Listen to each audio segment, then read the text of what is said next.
I wonder. I wonder if we do a. I'm wondering if I shouldn't maybe do a spirit build. And right now, I'm actually my feathers have been selling, and I just made like over 2 gold selling light feathers, which is crazy to me. So I'm thinking about just farming light feathers for a little bit while they're still within our level range, so we get XP, and so I can make some money. I'm up to 13 gold because Zelch gave me 10 gold, so I've actually made about 3 gold on light. I think I've made about 2.5 gold on light feathers.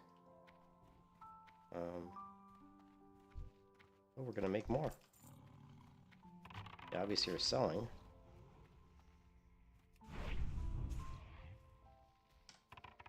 It's super easy to farm them, so if I can get another... kill these guys for XP and money. I love a good farm. I'm not gonna turn down money. So I thought about playing a shaman, and I thought about playing a mage, but the more I thought about it when I was taking my break from WoW to get something to eat and hang out with my wife, the more I thought about it, the more I thought, you know what? No, I'm not gonna do that. I do this every time. Like I love these characters, and I get distracted by alts, and I said, you know, I'm not gonna do that this time. Not right away, anyway. We might play a mage at some point, but let's just focus on getting this character pretty high in level. Please sign up to where we can start doing battlegrounds once the battlegrounds come out. I'm not sure if the battlegrounds have level ranges. They should. I can't remember. I think they do, right? I can't remember. I mean, yeah, I'm pretty sure there's bracket ranges. Like Warsun Gulch, I think it's got like 10 to 20, 20 to 30. Like, you're not going to queue for Warsun Gulch and get a bunch of 60s in there with you when you're like level, when you're like really low level. Oh my god, I forgot we're blacksmithing. This is my first node. My first mining node. I actually didn't get resisted or something or fail.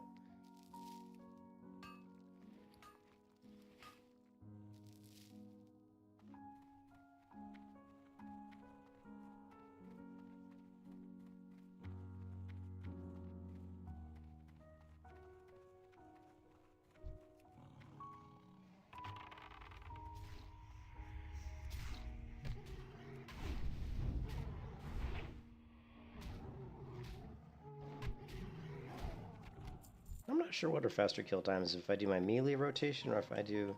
I think my melee rotation is faster. If I just sit back and shoot arrows... I mean, yeah, I'm gonna kill them pretty quick, but I don't know. And if I use like arcane shot and everything, I probably will. But I'll probably use... I don't know if I'll use more mana or not. We'll go through more arrows. Arrows aren't free. Staff of Conjuring is ready. Oh, just crafted some food. I love how I can craft food while I'm in combat. It's awesome. Already gotten 2 green drops. So if I do level a mage and go enchanting, we can just send all these greens to her, or we can just keep selling them in the auction house for money.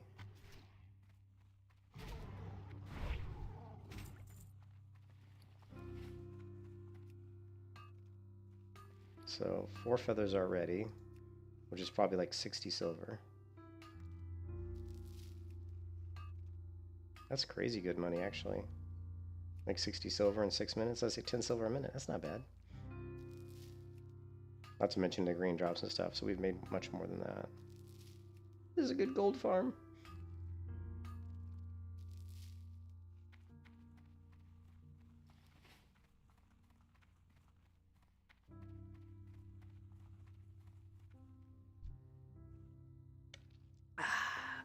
Coca-Cola. I drank way too much soda today.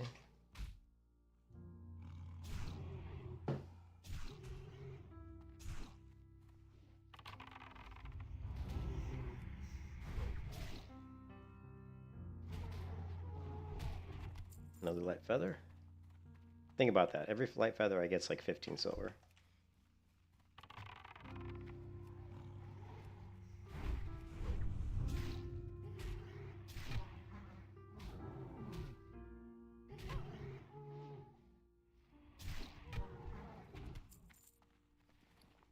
Feed the pet. This music's putting me to sleep, so we can't go with this. I need something that's not annoying, but it's not going to put me to sleep. What would that be? How about this one?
the whole group again. Oh, and there's another one. And another one. Jesus, it's like 10,000 mobs coming at me.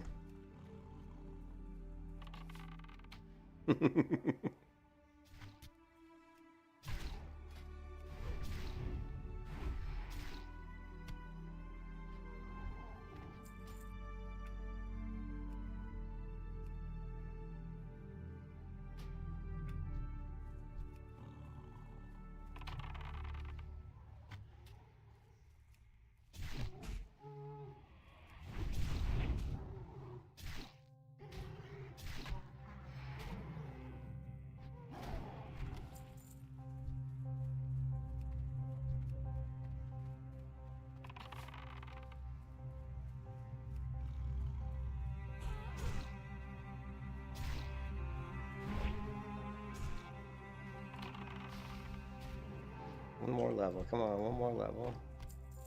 One more level.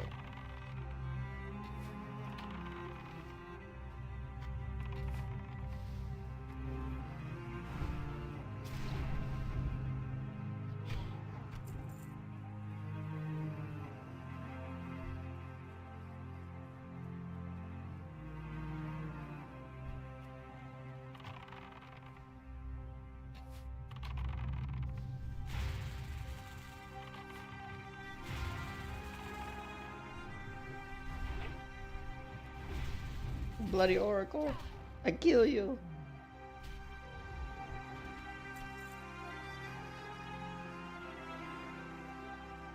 I came in here because I thought I saw an ore in here, but maybe it was outside.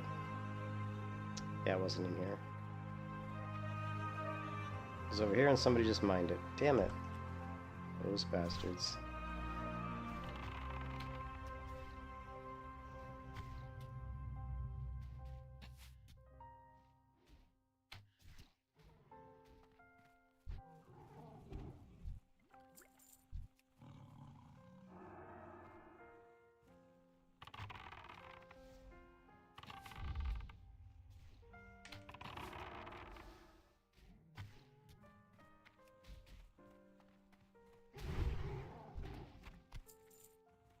Give me those feathers, baby. Give me those light feathers. We're making money, making money, making money. Every light feather we get's like 15 silver.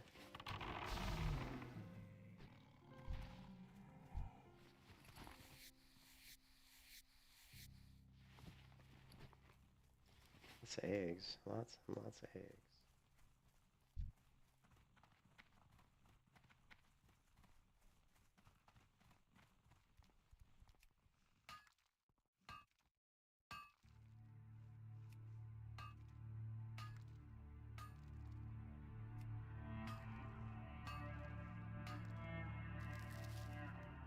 I wonder if I should just stay with like skinning and mining. Just sell everything and just use it for money as a money making trades, you know?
Alright, we got our stack of 20 food.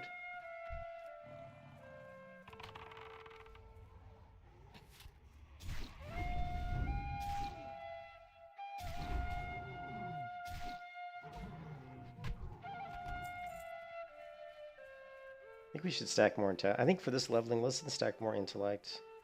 If we could go intellect agility, that would be good. I don't think stamina is really necessary. I'm way too easy to stay alive on a hunter. And it's not a hardcore server, so...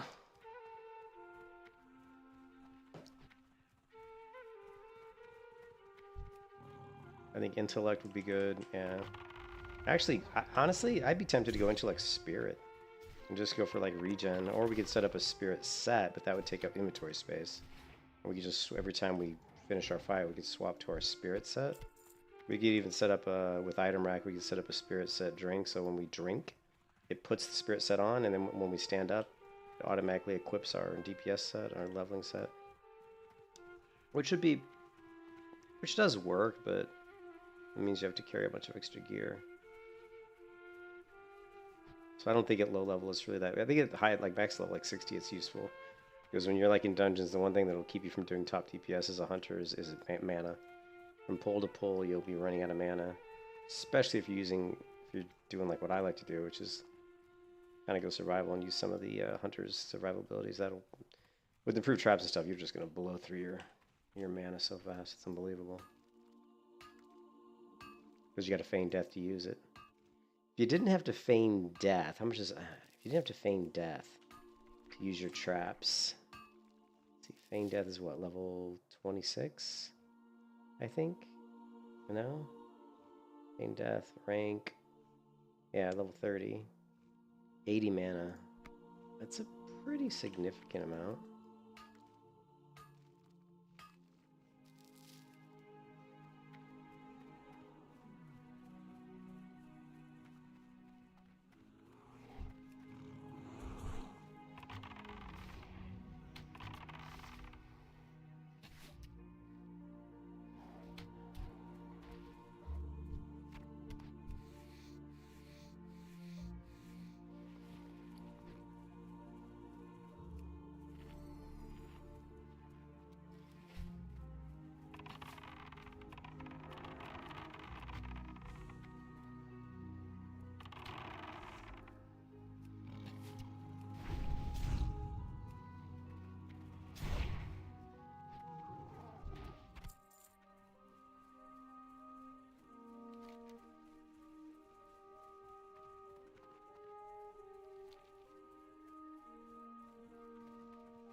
God, this would be so much easier with cheetah.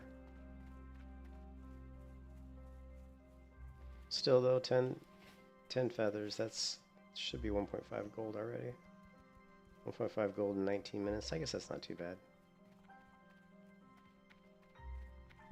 Would be 4.5 gold in an hour. And that doesn't include any of the other green drops we get, so easily 5 gold an hour, which again, not good. I mean, at level like 15, I guess it's probably not bad. Yeah, more greens.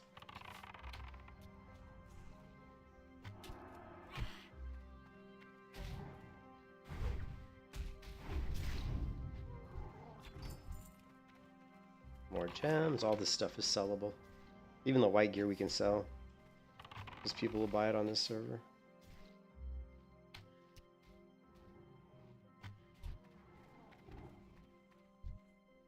It's really fun being able to use the auction house. It's been a long time since I've been able to use the auction house.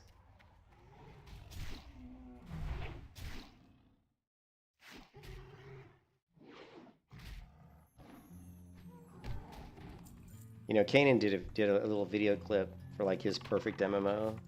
Let's see if I can find it. And I don't... When there's more people in the stream, well, actually we have 6 people, but when we get up to like maybe 14 or 15 people in the stream, we'll look at the Kanan video. It's kind of trendy lately. I've seen people do like, oh, if I could make the perfect MMO, what would it be? I've seen quite a few of those clips lately. Mine would be very difficult, because to me, to make the perfect MMO is almost impossible. I mean, I think you have to cursor that with the perfect MMO for you, because your perfect MMO is never going to be the perfect MMO for everybody. So it's like your idea of... So I guess that's just a given, that if you're doing a list like that, or you're doing a video like that, you're talking about the perfect MMO for you, like for as far as you're concerned, you know what I mean? Kanan did a really simplistic version of it, where he basically just did it based on graphics, progression, combat, and that was pretty much, I think, it. There might have been one other thing, but that's like, oh, and monetization, which he completely forgot one part, which is really important to me, and that's the world itself, you know? But I guess it's hard to really define, you know, what you want the world to really be, or what it to look like, I guess. But to me, like, the style, the art style is really important. Kind of the art style, like the lore of the world, kind of the basis of why you're in, what, you know, what the world's like, what's the existence of people like in that world, you know, how do they live, what are the dangers in the world, what is the goal of people? I mean, is it a very, you know what, I just hit that node once because I'm so used to retail. I just hit the node and ran. I think we can probably hit it more than once, maybe?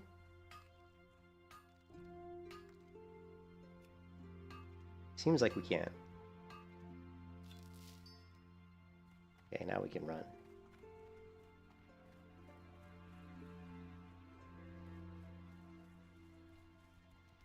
Alright, we're still farming light feathers and getting XP. That's the goal of what I'm doing right now. Is XP plus light feathers. Money and XP, always a good combination. I like money.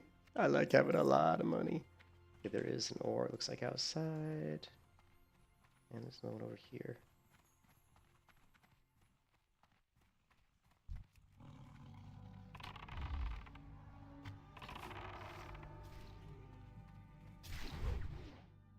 I guess that'll be our rotation. We're just going to do Serpent Sting. I wonder how much damage we're doing Serpent Sting. Let's take a look. So Serpent Sting is accounting for 13%, so definitely worth using. Serpent Sting, right? Auto shot. Then we're going to do auto shot into Arcane, and then we're going to move in for Raptor Strike. So our Serpent Sting is only going to get so many ticks, because we're killing the mobs too fast. We could forgo Arcane Shot and just go in, but then the combat probably will last a little bit longer. Not much longer. Another green item. These guys drop a lot of green items. I've gotten like at least 4 green drops in 24 minutes.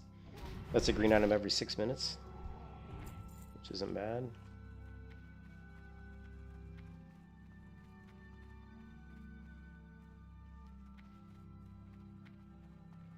And we're up to 16 feathers, so if we can get to 20, we're talking, that's like 3 gold right there. 3 gold in, 25 minutes. Man, that would be nice.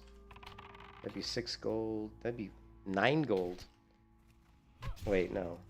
No, not 9 gold. It'd be more like 7 gold. Yeah, in an hour. We gotta keep killing. We gotta keep killing. If we had cheetahs, we could go a lot faster. This is what makes farming these on a feral druid like really good. Like if you want to farm feathers for money, feral is the way to go, because you can just, because in outdoor form with kitty form, you're basically with cheetah all the time.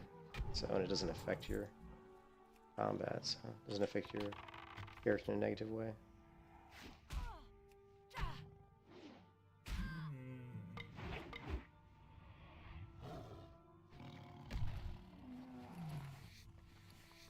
God, I can't believe we're filling up our inventory so fast.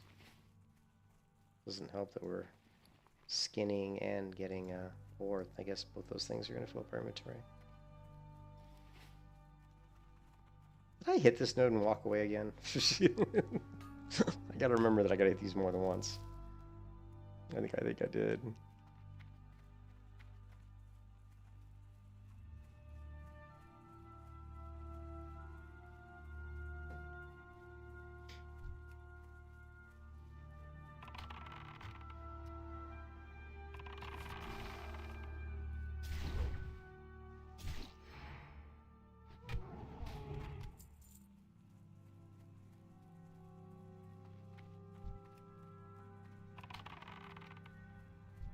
Is this an Oracle? They do good damage. So we can kill this guy before the Oracle gets out here and starts pegging me. Maybe not peg, that might not be the best word, huh? He starts beating on me. I don't want to get beat on or pegged on, either one.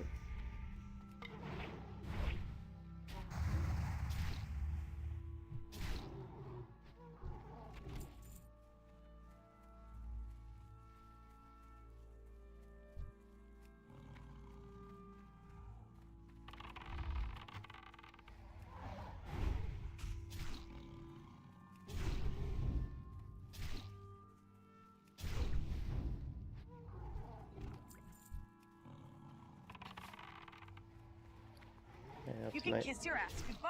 19 feathers. That's good. Get 20 feathers. We're talking 3 gold in 27 minutes, 28 minutes. This guy drops a feather, 3 gold in 27 minutes, 10 seconds. Oh, no, he didn't. You bastard!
We need some more feathers.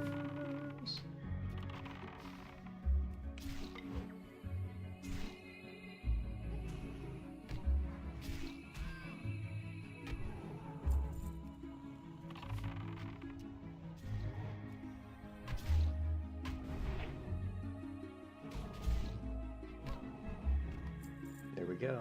20 feathers. Which should be 3 gold worth feathers. Nice.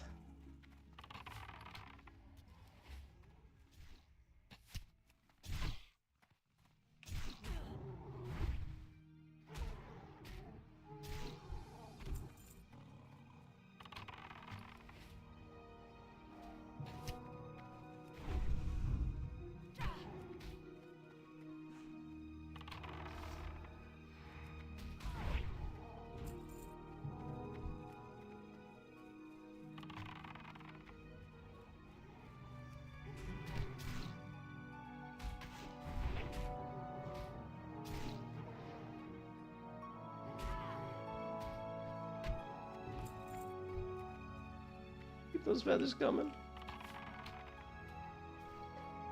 Encrypted Twilight Text. When I used to be farming the Silithus Reputation back in 2005 or 2006 in World of Warcraft, me and my brother we were both farming the Reputation, and every time we would kind of have a little duel. I was a hunter and he was a rogue. We kind of have a duel as to who could farm. Of course, I'd farm more because I'm a hunter. You know, I kill mobs faster than a rogue usually. Well, my uptime is going to be more because my pet's taking the damage, not me, whereas he's taking damage on his rogue. And every time I got a text, I would yell it out because we were on voice. We were on like Ventrilo back in those days, I think. And I would yell it out. I'd go, encrypted Twilight Text. And it's hard to say. Encrypted Twilight Text. And I try to say it like really fast and loud. Encrypted Twilight Text. Every time I got one, just to piss him off, because we were kind of like in a competition who could get the most. as fast as possible, you know? Those are the good old days, man. Yeah, we may relive them again if we can get to Silithus. Maybe grind some Silithus reputation again. That's what's one of the things that's really cool about the Hunter is that you have that potential to easily just grind, you know, with your pet taking all the damage. It makes things so easy. I mean, I think only a Paladin or a Mage can kind of compete. Because, you know, the AoE potential of Paladin and Mage is so good.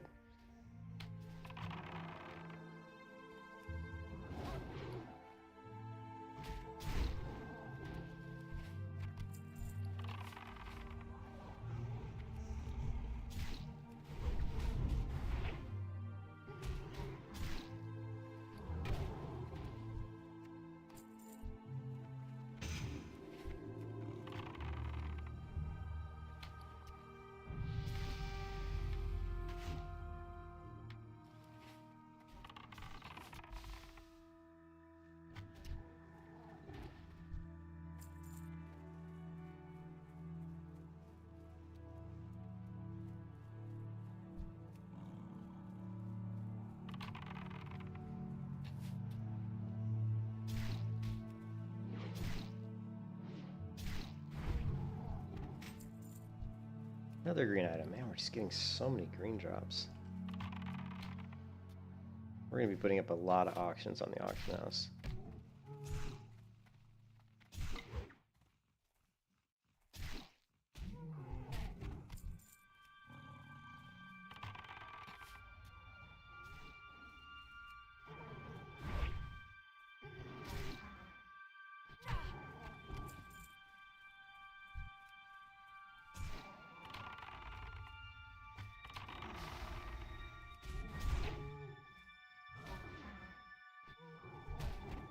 Another light feather, 15 more silver. Thank you very much.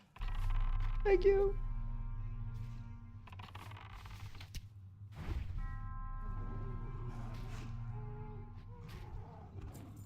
All right, let's get some mana. So Kanan was doing, let's see if we can pull up Kanan's video.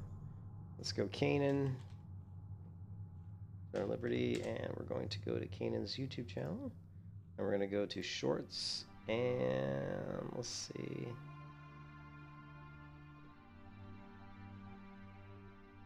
I guess this was like an older video he did. Let's do search.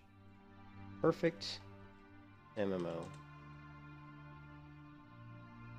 No, I can't find it. Or wait, let's just go to history.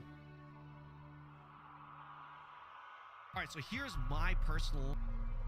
And I don't know when this video was, at least Shorts, I can't tell when this was out. So, Kanan, who is a streamer that I actually like, he did this little clip. The ultimate MMO, and I think it's interesting because I've seen other people do these types of ultimate MMO like kind of listings, but normally they go more into depth. Kanan's is really bare bones, but it's interesting that it is so bare bones. We're going to talk about it here in just a second.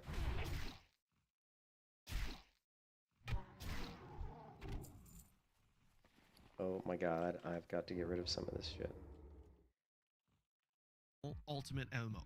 No shot that this is not a blockbuster hit if someone fucking makes this game, okay? So he's saying no shot, this game would be a blockbuster hit if they do what he says right here.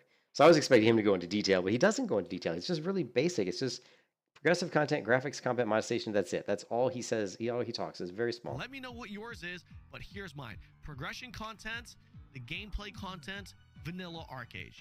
This game was just hands down goated. I probably would make some adjustments to the labor system, but the design or the canvas of the actual content, awesome. Graphics, I'm gonna go. I haven't played vanilla Arcade in a while, but what we could do, because I never played Arcade like a lot because there was a huge bug with Arcade when it first. I was a founder in Arcade, but there was a huge bug when Arcade first came out, and it allowed people to go, it allowed these bots to go get the land grab before you could get it. And so, which was like the main part of the game was, I hate it when I have too many Discord servers and the ones I'm looking for fall all the way down to the bottom. This one, this is Arcade. This is what I'm looking for. And so it was like one of the biggest parts of Arcade was getting land. And since you couldn't even get the land, like you'd start the game, you'd run out towards where the land would be so you could capture the land you wanted. and it was already all gone. It was literally all gone. You couldn't get it because it was being captured by bots, right? And so you couldn't get the land. Okay.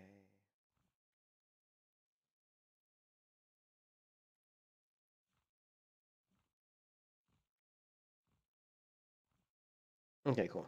So I'm thinking we'll play some Arcade at some point. Maybe we'll play some later tonight or something. Oh my god, my inventory's a mess. So back to his video. Anyways, he was talking about Arcade being like the progression of content of Arcade being like what he would want for like his best MMO. Like I said, I haven't played Arcade. The progression, I mean, like the leveling experience, I thought in Arcade was really good. I just didn't stick around Arcade that much because the bots and that there was a lot of cheating in Arcade, and I'm not going to play a game where people aren't on the same footing, like people cheating. That just it just kind of ruined the game for me. Okay, graphics. Let's see what he says for graphics. With a Chrono Odyssey, I know we haven't. Interesting that he goes to Chrono Odyssey because it's an MMO that hasn't even been released, and he's basing it just off of what he's seen.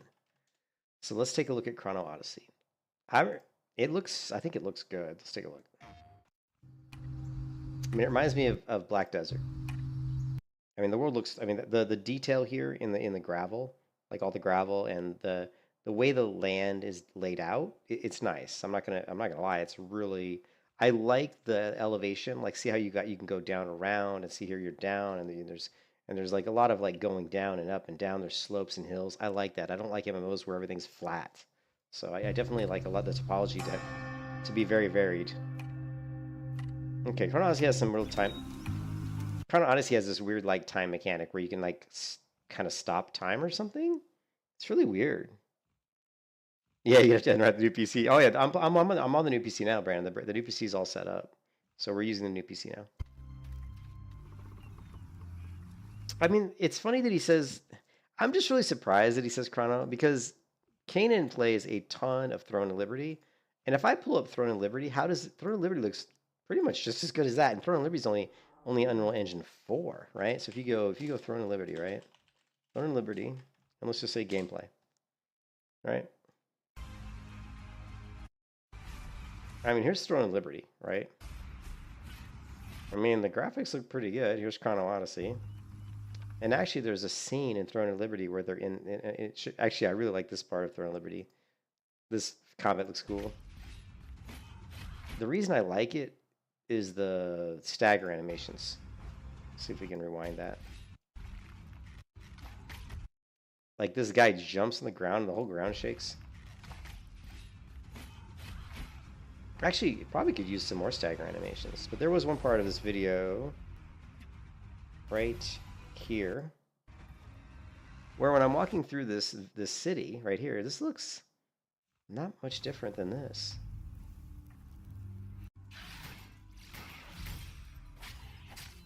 It could be because Chrono Odyssey is a lot more like Souls-like in its combat. So anyways, we're gonna get. Let's just finish. I know people want to see me play WoW, not talk about other games maybe because I'm losing people on the stream. Actually played this game yet, but a little surprised he picks Chrono Odyssey. Gameplay trailers and everything I've seen so far, that is essentially the aesthetic / theme that I would love to see in my game. Combat, I'm gonna either go with a Guild Wars 2 or a BDO combat system. Which is really interesting because those combat systems are very different. Guild Wars 2 versus BDO. I think what he's trying to say is he really likes Guild Wars 2 and that it does have tab targeting, but it also has evasion rolling. You've got the iframe, you've got the dodge roll. You also have the ability to, like, if someone swings at you and you're not in front of them, they're not going to hit you. So there is that kind of hit detection. You can't just, like, it's not like you press a button and you automatically hit, like how World of Warcraft works sometimes. Like, if I shoot an arrow, it's not an automatic. Well, I'm not sure. I haven't played Guild Wars 2 in a while. But anyways, yeah, but these are two very different combat systems. I do like Guild Wars 2. I do like BDO. I don't like the graphics of Guild Wars. Let me take that back. I love the graphics of Guild Wars 2, but I don't like the graphics for, like, combat. Like, the graphics, the way the graphics are, it makes combat hard to see what people are doing, but the graphics themselves are beautiful, okay?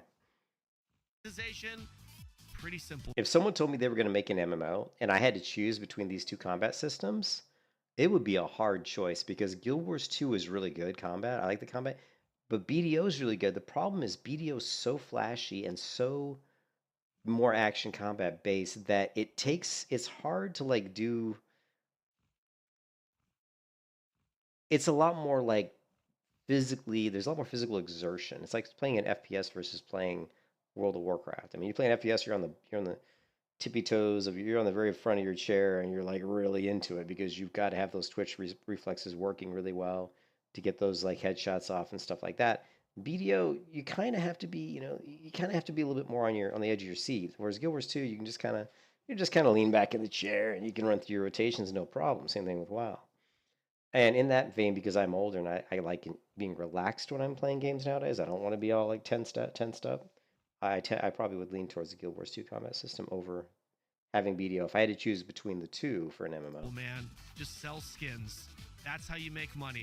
I agree 100% with this. Monetization should always be just sell skins. People love skins, but I do think that the skins should be obviously not.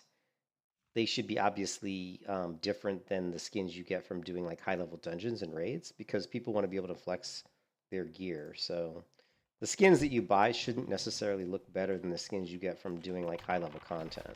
They should just look different, but not necessarily better. You know what I mean? Like you don't want to have like armor sets that you buy from the shop that just look so much better than anything you got from doing raids that you would never want to wear the raid stuff because it just doesn't look good. So they should both look really good in their own way, you know?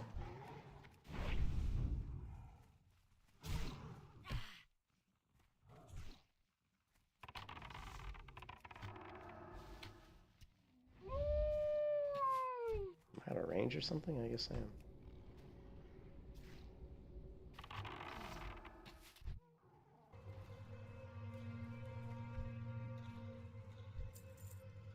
So, very quick video he did.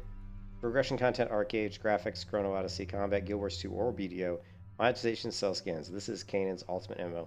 I will say that if you came out with a game that was like this, it would be good. I mean, it would be a good game, but there's a lot more to an MMO than just graphics, combat, monetization, and progression. There's a lot more to an MMO than just that, but that is the core, for sure. The core of the MMO, for sure. That most people look at. Most people are going to look at the graphics, the progression, and the combat. Those are usually the most important things, probably.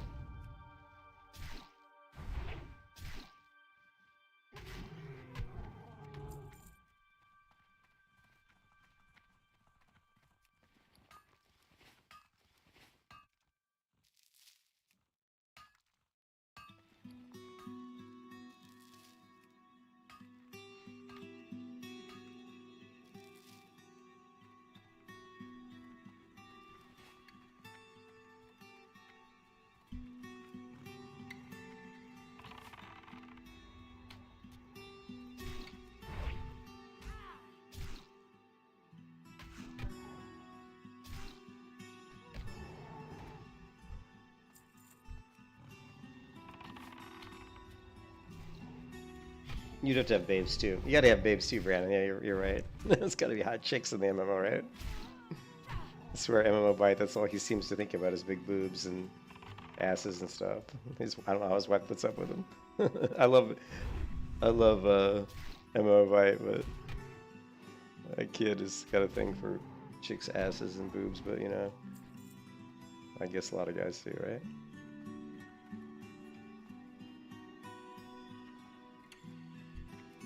Oh my god, there's this dog squealing outside my... Hold on a second.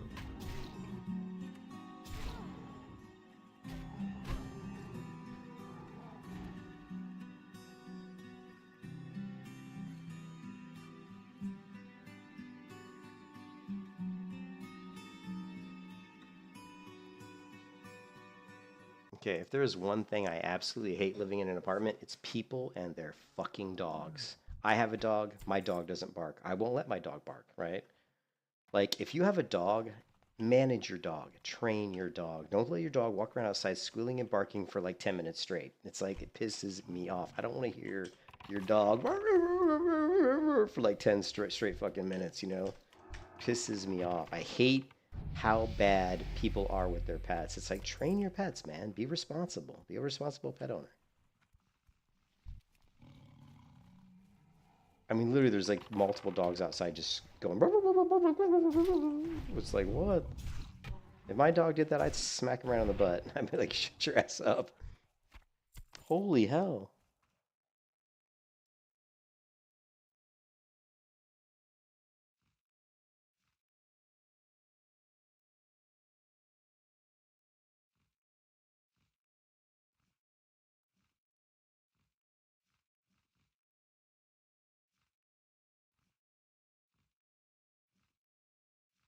I wonder if you can hear through my microphone.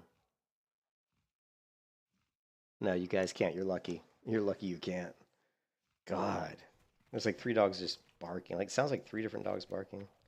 Ah, whatever. I'm just going to ignore it. I can't stand pet owners who can't manage their pets.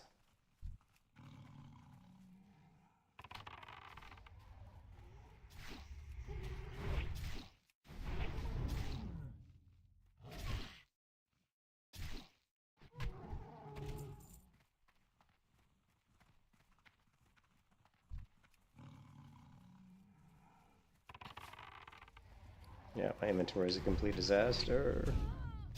Look at my inventory, is totally full.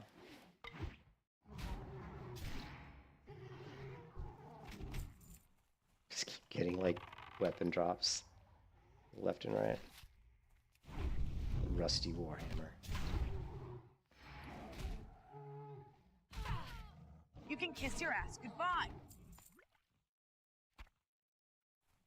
Alright, let's go back to town. Is my hearth set in... Oh, God, it's still set in Dolinar? Idiot. Idiot!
I didn't see we hit level 16. I didn't even notice.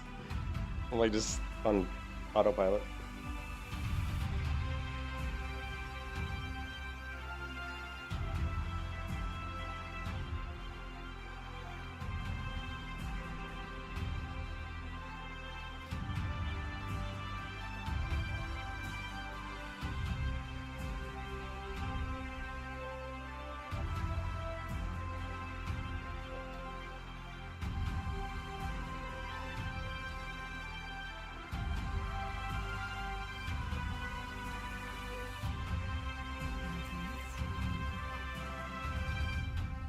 I am honored.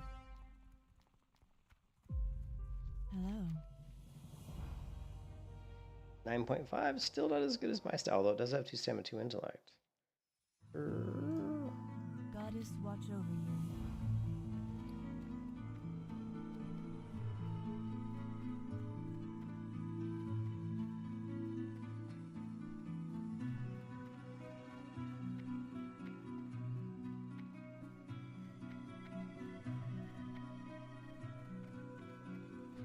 What brings you here?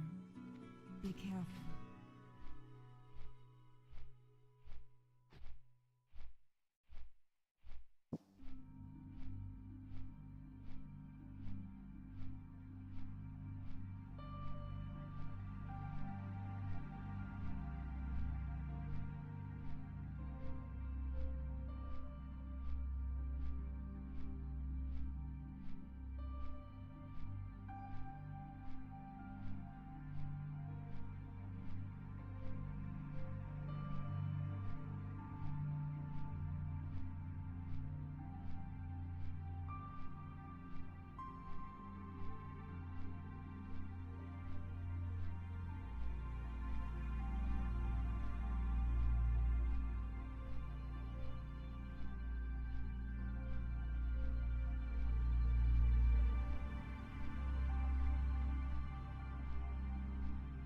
I wonder if we shouldn't. We could try like an AoE hunt. We could try an AoE build. I haven't thought about doing an AoE hunter leveling build. We could try it. Using explosive trap. Pull like 3 mobs at a time. Get them all in explosive trap and just... It might be better off using my bat. What's the bat? What's Screech do? Is it's a debuff, right?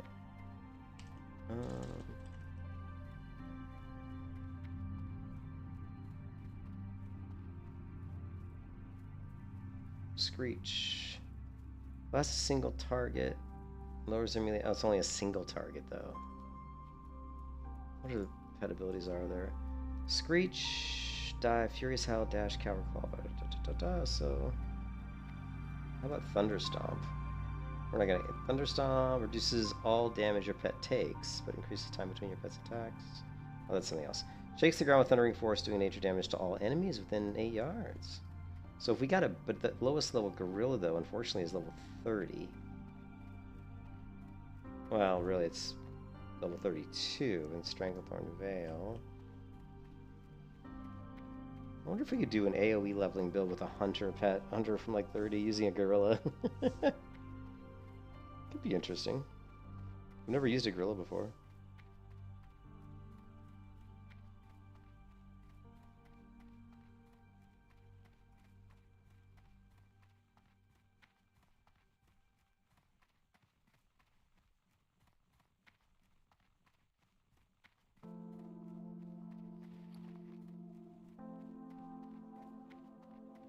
We got a lot of damn eggs. I wonder how much the eggs will sell for. They might sell if people are trying to level their cooking. But these feathers are going to sell. Boom. 2 gold. Cha-ching. 1 gold. Cha-ching. Yeah. It's probably going to cancel. Let's do 1 stack of 10 sells for 4 silver. That's it. Oh, well, sell them all. Let's do 1 stack of 8.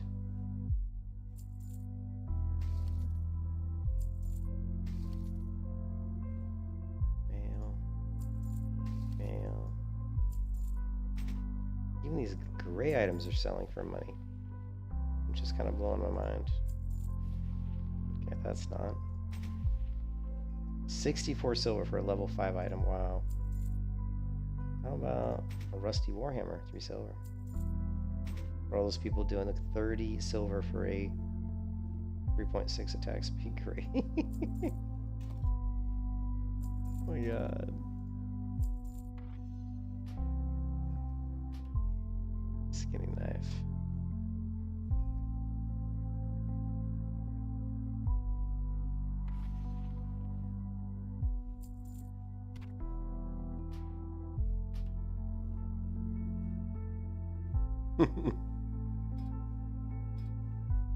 Hey, we sold our tiger's eye already. I don't think we've got 1, 2, 3, 4, 5, 6. We got over 6 gold in auctions.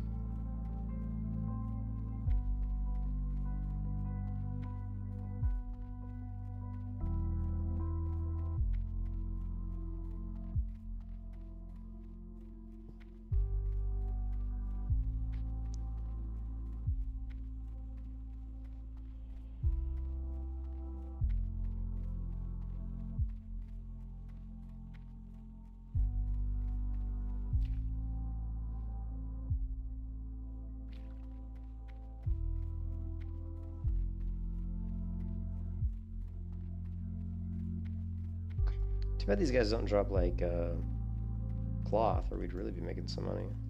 I am honored. How many eggs we got? Do we have any eggs? No. Nope. We don't. I don't know why I came here. We don't have any of this stuff. Oh, we got the trainer anyway. We got the hunter trainer.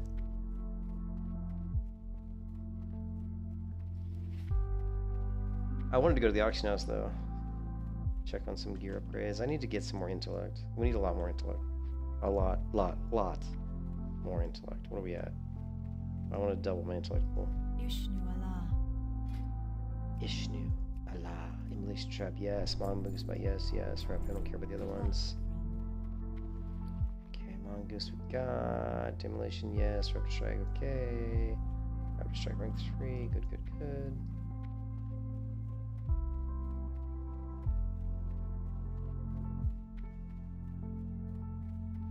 Ishnu Dardiye. Go in peace.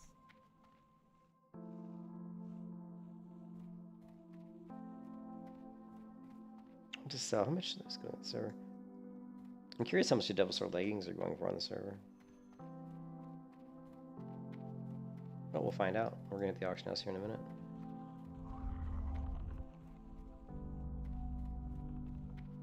First aid trainer. Good luck, friend. Good luck, friend.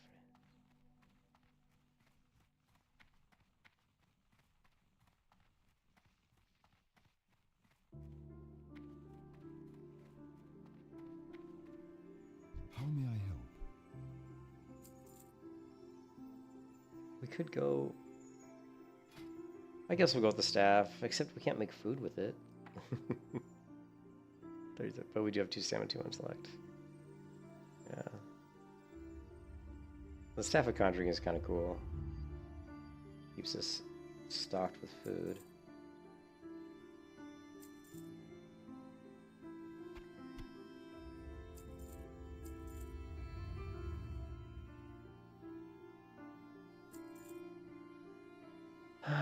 The stats are probably better.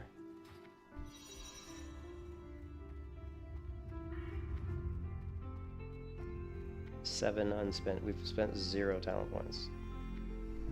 So I'm still thinking about where to put them. Probably survival. Yeah.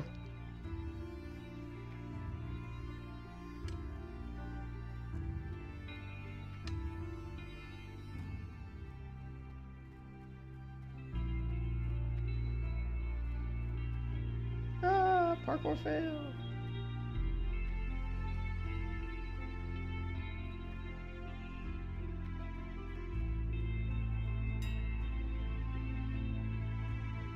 Let's find out. Devil Sword leggings. Oh, holy shit. Okay, well, just to tell you guys, these leggings on the hardcore server I was on sell for 100 gold. 100 gold. So they are more than double the price. 235 gold for these leggings. That's very inflated, like incredibly inflated.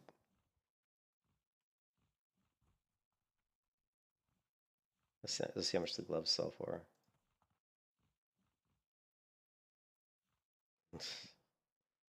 Yeah, the gloves are over 100 gold. That's crazy prices, man. That's crazy. All right, let's go for staves. We're going to go green. We're going to usable. Boom, boom.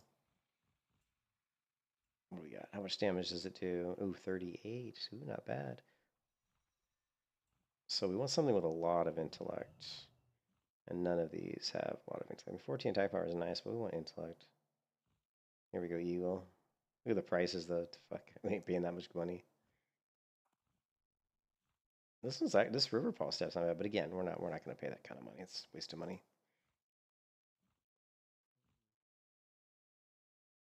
Just go leather in general. Scale gloves, not bad. Too expensive. These leggings we already have. Yeah, we're fine. We don't need this junk. We're good.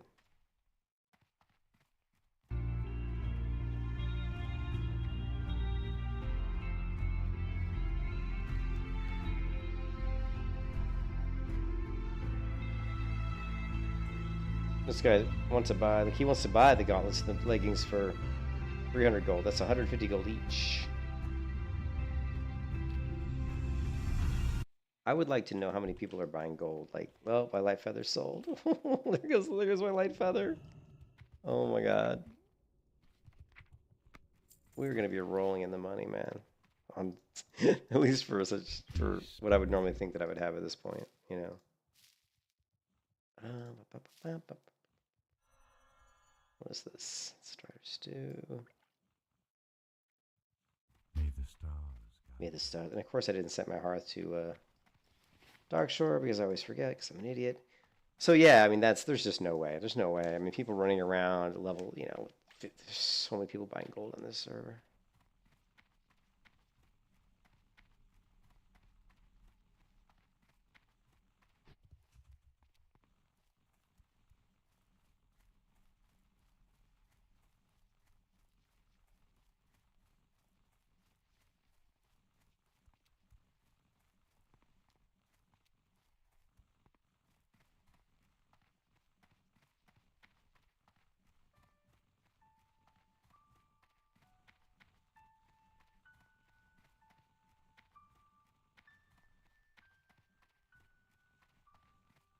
I'm listening. Del Nadris.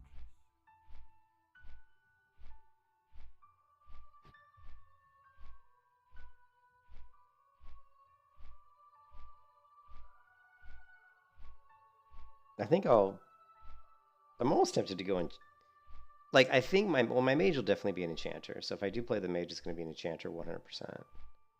Because enchanting, even though regions are going to sell for a lot in the server because everybody's going to be enchanting stuff. So because there's so many people, so yeah, the regions should sell pretty well.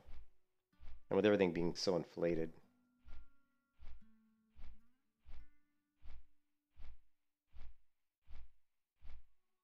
And I may just do no profession on this character. I mean, I'll just do gathering professions. Just stick with mining and leather and skinning, and just sell it all. Just sell all the ore, sell all the skins. And if I need anything, I'll just buy it.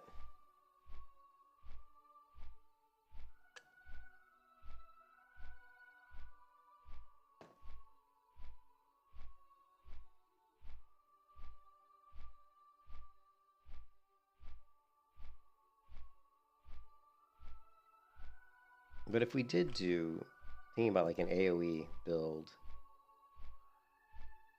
like if we wanted to try to somehow like, I don't think it would work. I mean because as a hunter, you can just kill people, one at a time very, very, very quickly.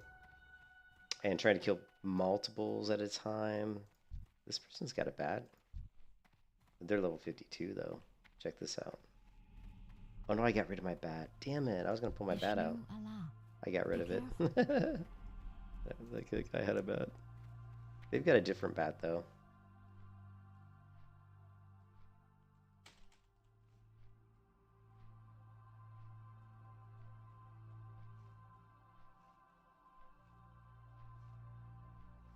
All right.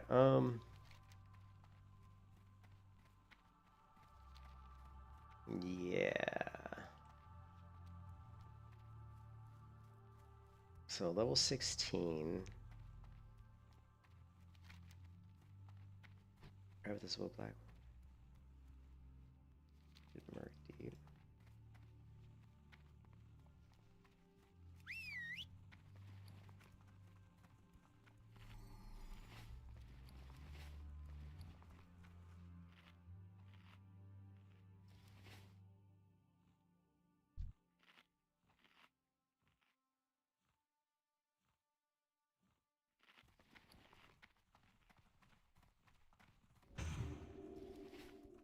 We could do arcade. We could do an arcade stream, but the problem with arcade is like the private servers. There's not a ton. I think there's a ton of people on the servers. Arcade isn't one of those games that's I think is fun to play solo. Like some games I can play solo and have a lot of fun, like WoW, but I'm not sure arcade is. I don't know. Maybe I don't know. Maybe we'll play it again just for fun. I'd rather play Alien, but can't get the stupid Alien private server to work.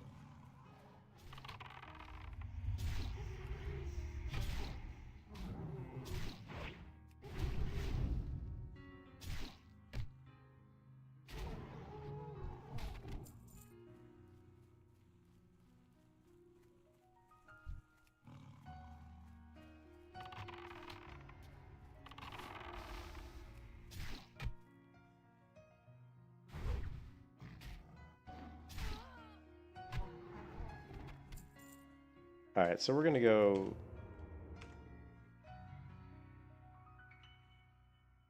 We're going to go to Flexion 5 out of 5. we're going to go Savage Strikes.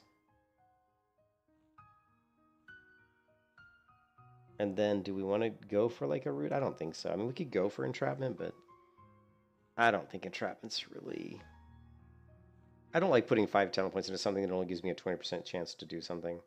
So it's nice though. I mean, it is nice, and it would be nice when... I mean, if you have 5 out of 5 on approved concussive shot, you're gonna have you're gonna have like a 20% chance, right, to stun a target with concussive shot. And then with your entrapment, you've also got a 20% chance. So now you've got a 40% chance that maybe you get off a stun, like in a PvP situation, right? Like if you were trying to like set up your hunter so that you could kind of self-peel yourself against rogues and warriors. But I think your best bet against that is just always to feign death into a freezing trap. Once you get them frozen, then you move away. Then you send your pet, get your concussive shot off, and then you just, when they start to get close, you just use your pet's intimidation to stun them. And by then your feign death's going to be up anyway. You can feign death into a frost trap, slow, and just kite them around that. There's a lot of different things you can do. Although, I don't know, if we really want to do PvP, we probably would have to go into engineering. But, so let's just do, yeah, we'll do this. We're not going to do entrapment. I think what we'll probably just do is humanoid slaying. And then we'll go down and grab clever traps.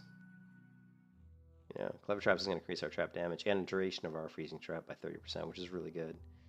So, and then at that point, do we want to go for hit rating? Do we want to push for deterrence and trap mastery, or do we want to start building up the rest? I think normally what I like to do is go here and then go over and build up my pet. But I think in this case we don't need to do that. We probably would just go ahead and do improved lethal shots, aim shot. Maybe increase the range of our weapon by 1 at least. Maybe let's do 2. Probably should do all 3 for PvP. Let's just see what this would look like. Let us see what this would look like. Level 47.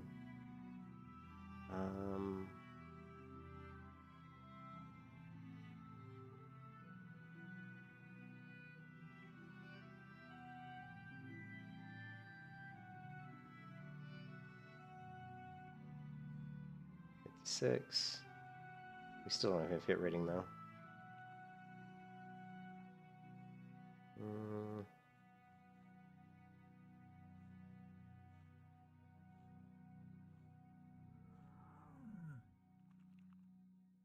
That would only give us 1 into hit rating. 2. No. We could back out of that. Could back out of Aspect of the Monkey to get us 3 out of 3. But then when we get more hit rating, I would actually... But anyways, this would be like a really interesting build.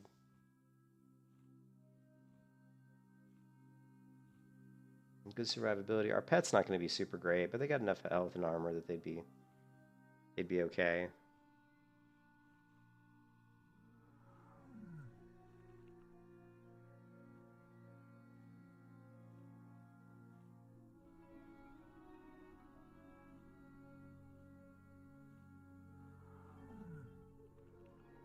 Could be interesting.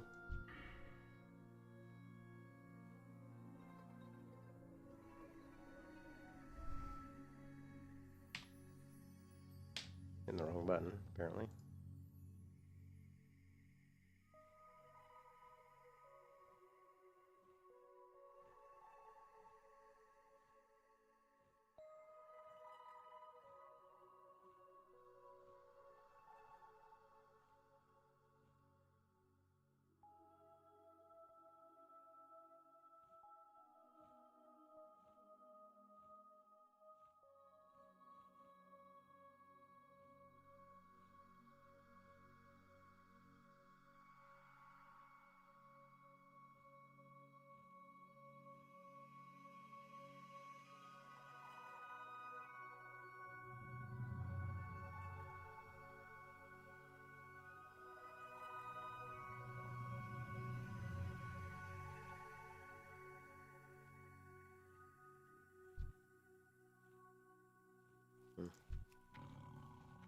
Alright, so immolation trap. Right? You can pull him into our trap here. And it's pretty much going to annihilate this guy with our emo. We don't have the improved immolation trap, but just the regular one's going to do a ton of damage. Right. So we can hit the mob, pull him into our trap. Right. And that's pretty much it. He's going to be dead in seconds because emo does so much damage.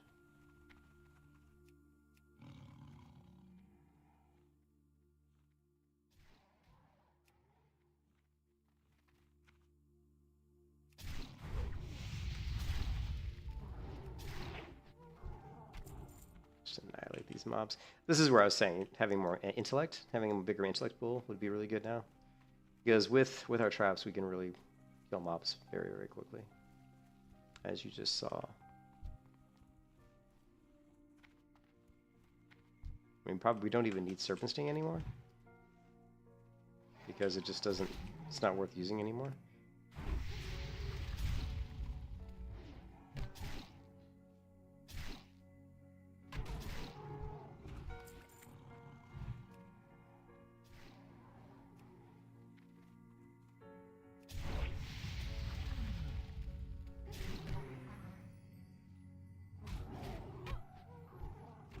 I mean, we could use Serpent Sting, but we don't really need to.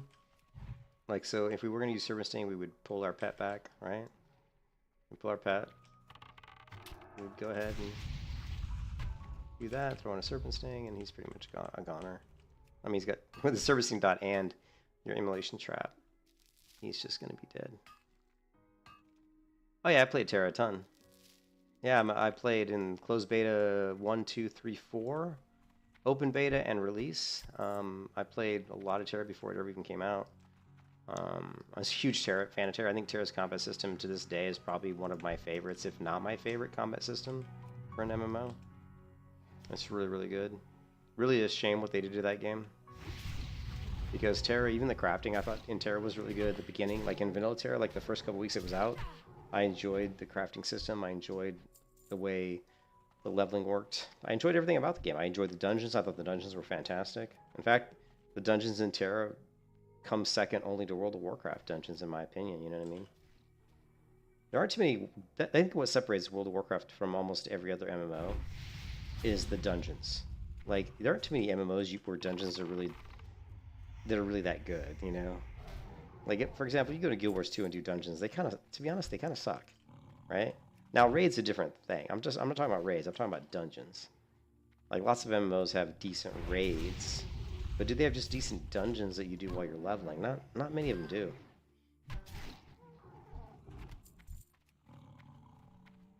mean, look at the damage this trap is doing. Unbelievable.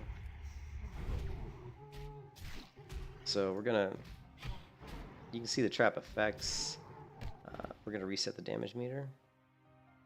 We're going to merge our pet damage with ours. We're going to see just how much damage our trap's actually doing.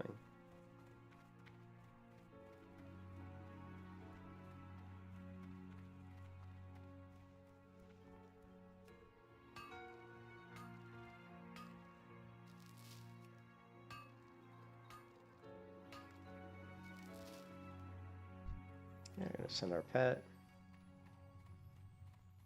Drop our trap. We're going to bring our pet back. We're going to queue up Raptor Strike. We're going to send pet. And then we're just going to auto attack down. Okay, so in that specific rotation, our immolation trap did 20% of the damage. Raptor Strike did 45% of the damage. And melee 34%. So, like, how much damage did our ranged abilities do? Alright, think about that. None. Look at this. This is no... I just killed both these mobs without shooting a single arrow. You know? This is my melee hunter rotation, basically. We're not a melee hunter because I'm not spec'd. I mean, I'm not... I can use a bow. I've got a bow equipped, I've got arrows, so... I'm not really technically a melee hunter, but I'm playing this character as like I would a melee hunter right now anyway. Just because we don't need arrows right now. We can just kill him this way. It's super simple.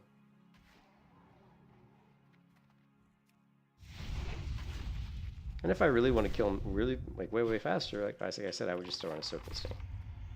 But we don't need to, because by the time we get the Serpent Sting in, he's almost dead anyway. So it's very difficult to work it in a good way, because you've got to bring the pet back. You could throw it in here. Then you're going to get in Serpent Sting plus 1 auto shot. But the Serpent Sting's not going to do much damage, so if you reset the damage meter, we do that rotation, I'll show you. Send pet in. Oh, this one's not going to work because he's an Oracle. So he's going to cast spells. So we're going to have to force him to walk over to our trap. Right. Serpent Sting. Raptor Strike.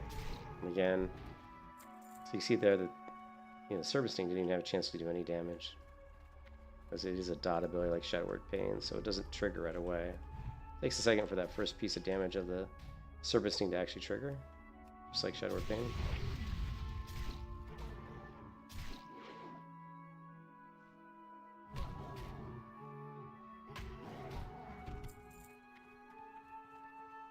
So if you built a kind of hybrid melee ranged hunter strictly for PvP, you could stack, like if you just stacked like Eagle gear, like all stamina intellect. Didn't even stack agility. Although agility would be really good for your dodge. Yeah, I don't know. Probably not a good idea. You still want agility, obviously. Yeah, you really want agility. So I would say agility, intellect.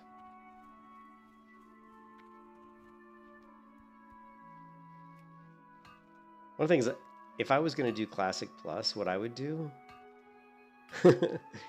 One of the things I would do is I would make more lower level gear that has 3 stats on it. You know what I mean? I would make more gear that has like 3 stats, not just 2. Or give the ability to possibly customize your gear, like rework your gear.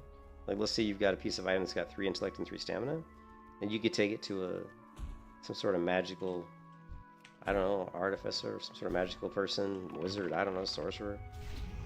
And you could even make that a profession. You could even make there be a new profession called, like, I don't know what you'd call it though. Someone who has the ability, it'd be some sort of an enchanter, but they would specialize in customizing the enchants on gear. So like let's see you had an item that 3 stamina, 3 like that's 6 points. You would have the ability to rework those points anywhere you want. You just have to only have 6 though. So instead of having like 3-3, you could have like 2-2-2, right? You could have 2 intellect, 2 stamina, 2 agility, or you could do 1-1-1. 1-1-1-1-2 or something. You know what I mean? You could do like 1 agility, 1 strength, 1 stamina. What are the other stats? There aren't 6, are there?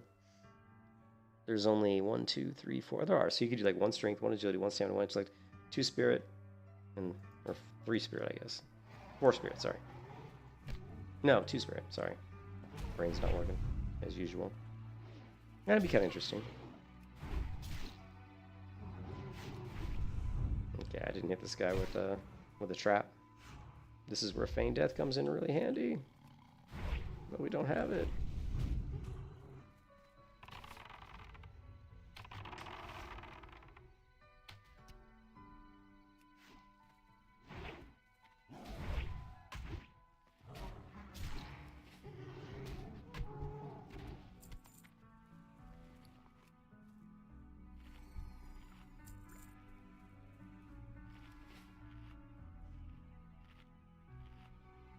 I think I have bear meat, don't I? Do I? No, I don't.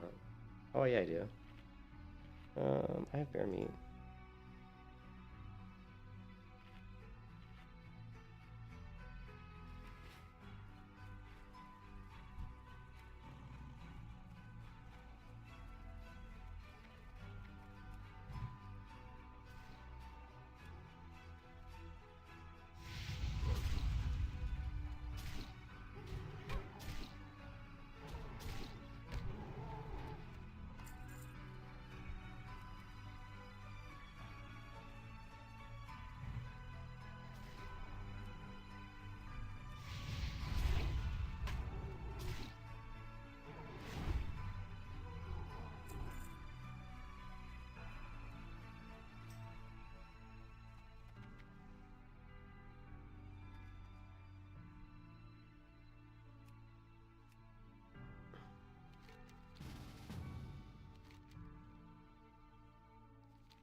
I can't believe this guy actually is like wanting to buy meat off of me because his pet needs food, but I'm like, doesn't he realize he can literally just kill these mobs around here and he'll get plenty of food? But I guess not. Trade. There you go, you can have all that. He's gonna give me 6 silver for all this bear meat. Oh, he's gonna give me 7 silver. There you go. There you go. How generous.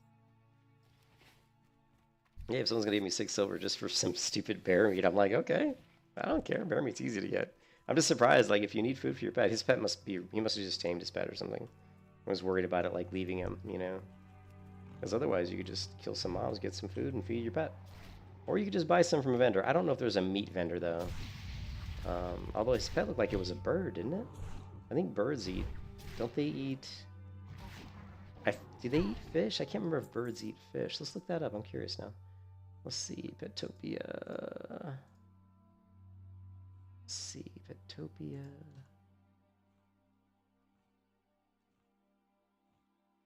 All right, we're gonna pull up. I think he had a bird. Let's take. I thought they ate fish, maybe.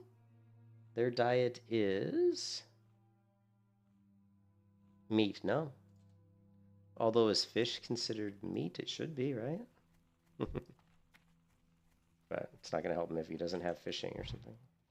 But there are vendors. What I'm trying to say is there's vendors in there that sell fish. So, yeah. So he could just buy that, and it'd be a lot cheaper than spending 6 silver for 6 pieces of bear meat off my character. That's kind of a ripoff, to be honest. I felt bad almost selling, you know, it at that price.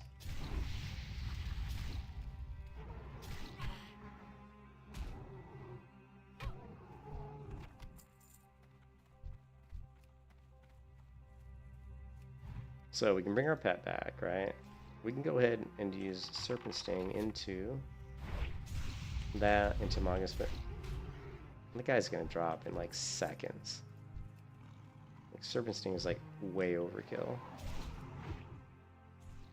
For some reason I was in combat, couldn't drop my trap, I guess. One of the things that is cool about Vanilla WoW, and I think the reason it is like this, is the cooldown on your trap is only 15 seconds, so it's a very short cooldown. Now, I believe in TBC it changes like to be a lot longer cooldown. But in TBC, I believe you can feign death. You can like drop traps in combat, maybe? I'm trying to remember. And so they figured, well, if you can drop traps in combat, we would need to increase the trap cooldown so that people aren't just dropping traps left and right, because that would be too overpowered. So feign death is a relatively short cooldown as well. I think it's only like 20 or 30 seconds. So by kind of the way to fight that is just have a shit ton of mana. Yeah, see, feign death's it's 80 mana with only a 30-second cooldown, whereas your traps are 15. So you can drop a trap every 30 seconds, you know, but you just got to be able to feign death. You have to have the mana for it. That's why I think with this particular hunter, I'm going to try to build up a pretty significant mana pool. So we're going to be looking for gear of the Falcon. Falcon gear is what we want, and a shit ton of it. A lot of Falcon gear. And then stamina, we'll just do potions and scrolls and everything else to augment our stamina. You know, food, buff food, scrolls, potions.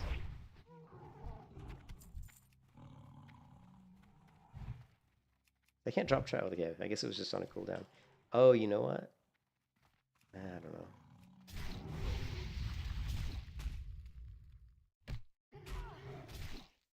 It is an add-on, yeah. It is an add-on. It's my favorite type of.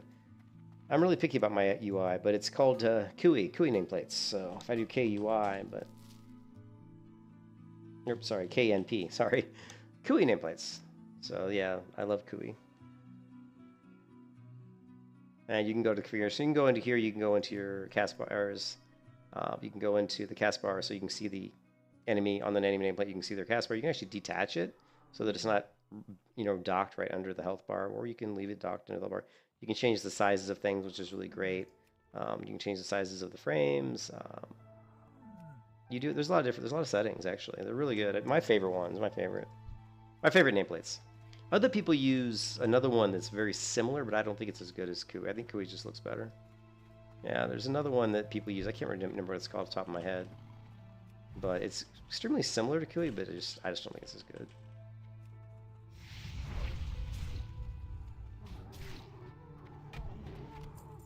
And we're not even hardly using our arrows right now. Plater, that's the one I was thinking of, yeah. Yeah, Plater is the one I'm thinking of. A lot of people use Plater, and a lot of people tell you to use Plater, but I would disagree with that. I will tell you that I think Kui's better, so. And most people don't know, not as many people know about Kui for some reason. It's not as well known, but yeah.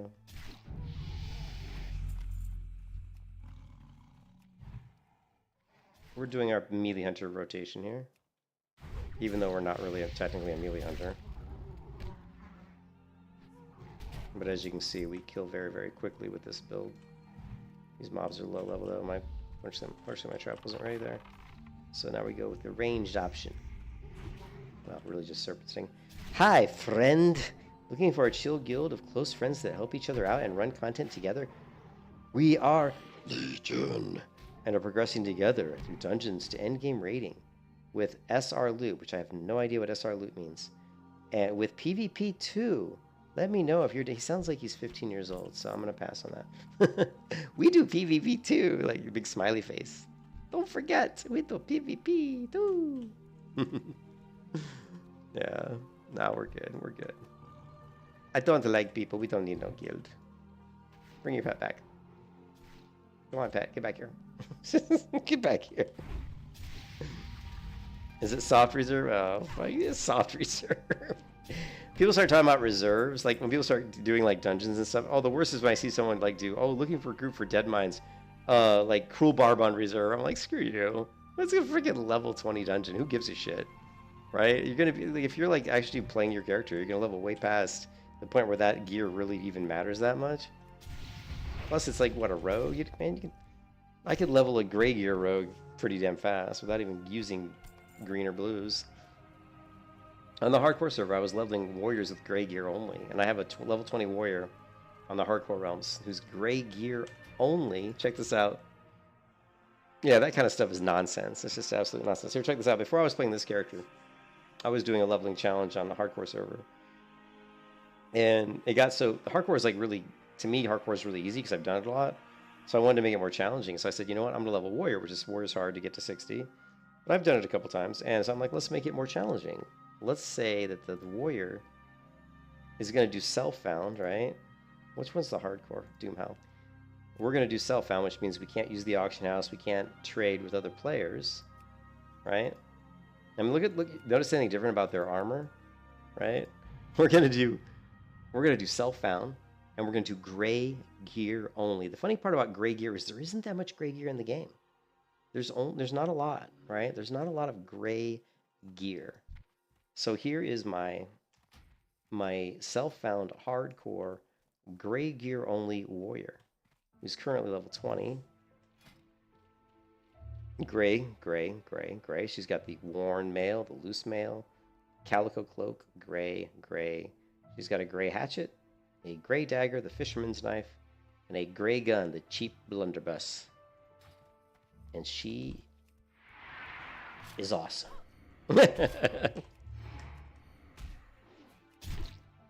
Right. Of course, this is a level 9 mob, and I'm level 20. So one of the things you're going to find out when you're leveling a gray gear character is that you have to kill mobs that are by 3 to 4 levels beneath you. Like, if I try to kill mobs that are like level 20, you'll be in big trouble. And the biggest reason is because your stamina, your health. Like, I'm level 20, but I've only got 579 health, which is really, really low. It's one thing you don't realize is how much of your health comes from your stats, right? Like, because when you get gear, you end up getting stats. You end up getting stamina on your gear and stuff like that. You don't think much about it, but when you don't have it, you're like, it's a big deal. Like, here's a level 11 bear. Let's see how much damage I take from this bear, right?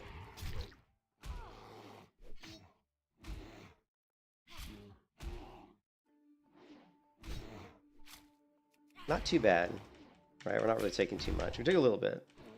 So you can see he took off a little bit of health. But he's only level 11. If I were to go fight like a level 15 mob, my health would easily be below 50%. So then if you fight like 2 level 15 mobs when you're level 20, you're basically going to die.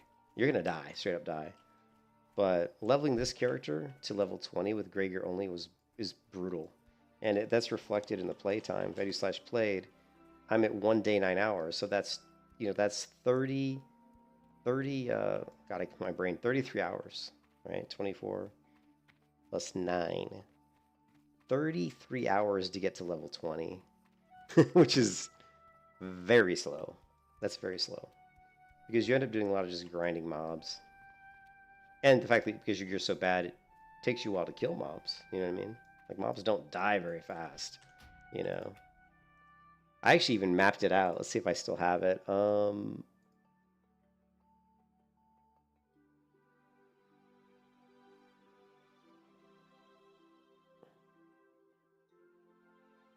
don't know where here it is.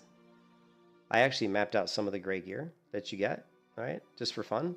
Classic WoW Vanilla Warrior gray gear, and I call it my tier list. Tier 1 gray armor chest piece, right? The first gray gear you're going to get is the flimsy chainmail. This is all the gray gear that drops in Classic WoW for a chest, that would be like a warrior chest piece, like goes from chainmail to plate mail. There is only one plate mail piece that drops in the entire game that's gray. One. And the drop rate on these items are like 1%. They're like 1%. Now, they seem to be higher on the first two. Like the loose and flimsy seem to drop quite a bit. But once you get past that, it's like they just don't drop much. Like, I'm level 20 and I still am wearing loose armor. I still have armor on that's loose armor. Even though there's probably laced and linked that I might even be able to equip, because the drop rate is so low. And then here's for example, some of the one-handed gray swords you can get. The feeble sword, the commoner sword, stock short sword, and the fine. Now the shields, on the other hand, there's quite a few shields. It goes up to 18 different gray shields I found. So not only is it hard to get the gray, it's hard to level with gray gear, but it's really hard to get the gray gear. Very difficult. Yeah, very little gray gear. And it also, what's interesting about it is it's all the armor is all set based. So there's flimsy, there's flimsy chest piece, bracers, boots, leggings. It's all set based. I don't know I know up to Link it's all set based. I don't know if these are all sets as well, but almost all of it's sets. That's why I call it my gray gear tier list, because this is the tier 1 set, tier 2 set, tier 3 set, because they are sets, The other thing that's interesting is the cosmetics. The first, I think 4, cosmetically all look exactly the same. So, from a skin point of view, they look the same, right? So Blizzard didn't really go into any kind of great detail with gray gear. It was almost like an afterthought. They just threw a few pieces of gray gear in there. They probably figured nobody would use it, right? But they didn't know that I would try to use it.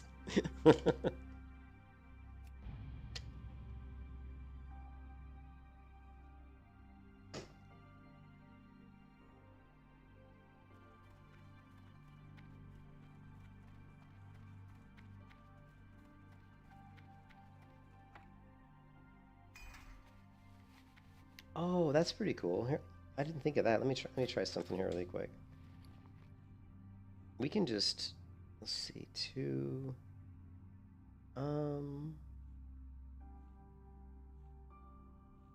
Let's just do.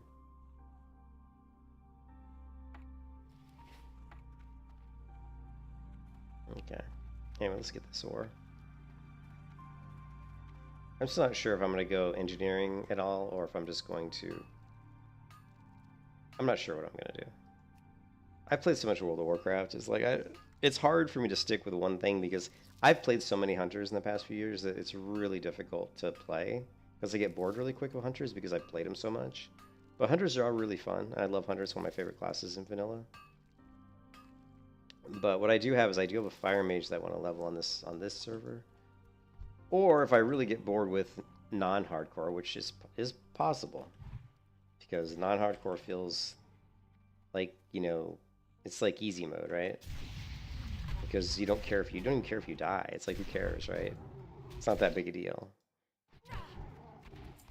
So there's a possibility I could find non-hardcore just to be too, you know, a little bit too boring.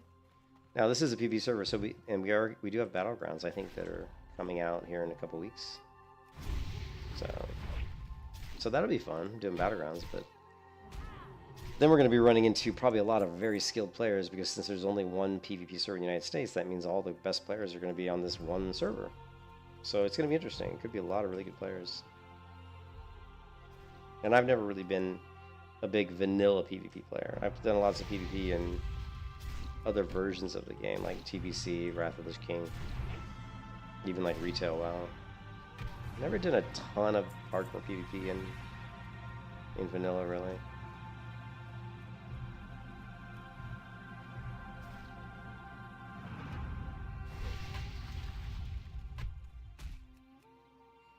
My mob, so I can't use that. Can't use that macro.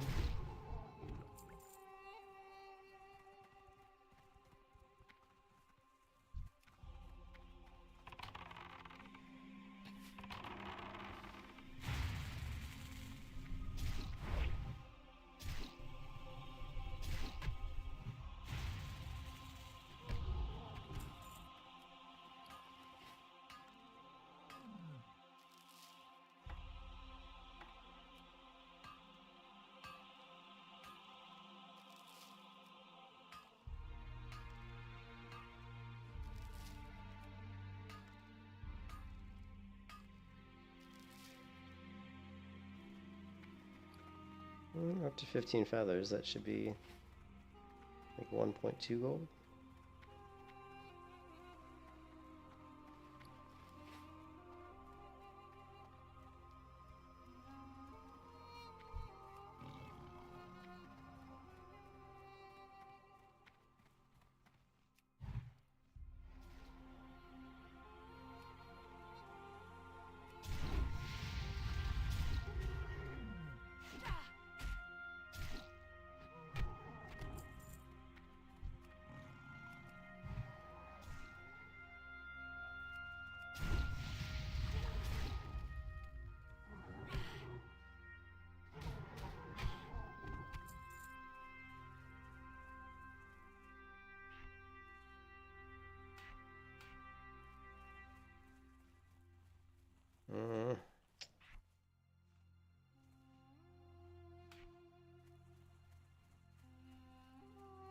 How often do I really need Arcane Shot?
Will be performed after I dodge.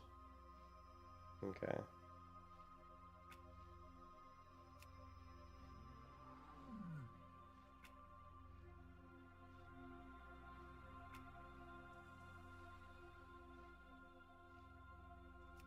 Lovely.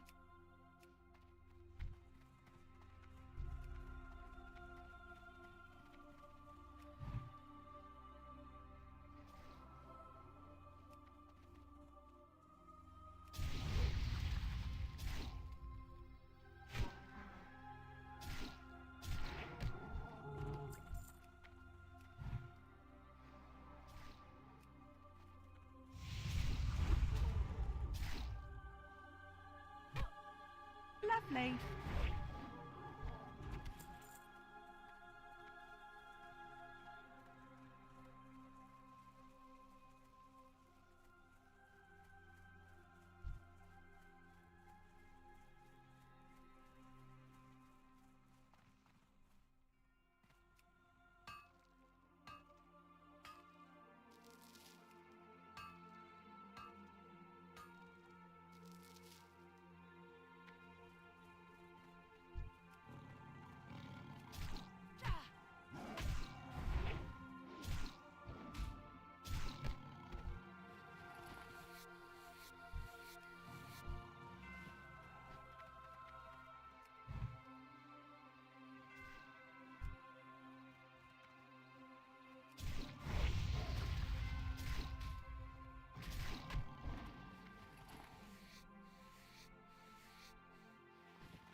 Lovely.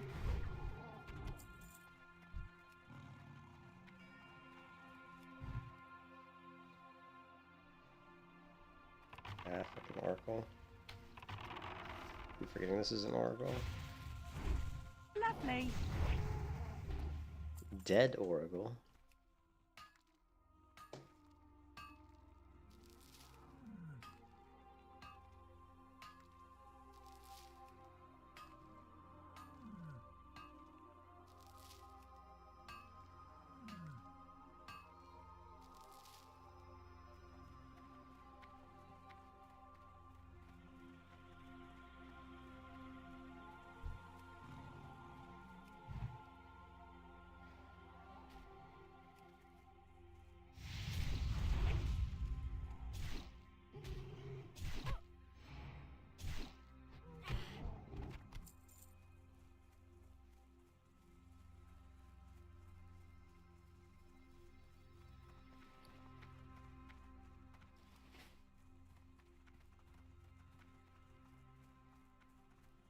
Yeah, it's interesting how like the gray gear is just the way they do gray gear is really bizarre, to be honest. The way that they made it like set based, like how like a lot of the white. I mean, there's I think there's I don't know if there's set based white gear. I don't know. I'm trying to. I don't think there is. I think it's just white gear. I don't think it's like full sets of white gear.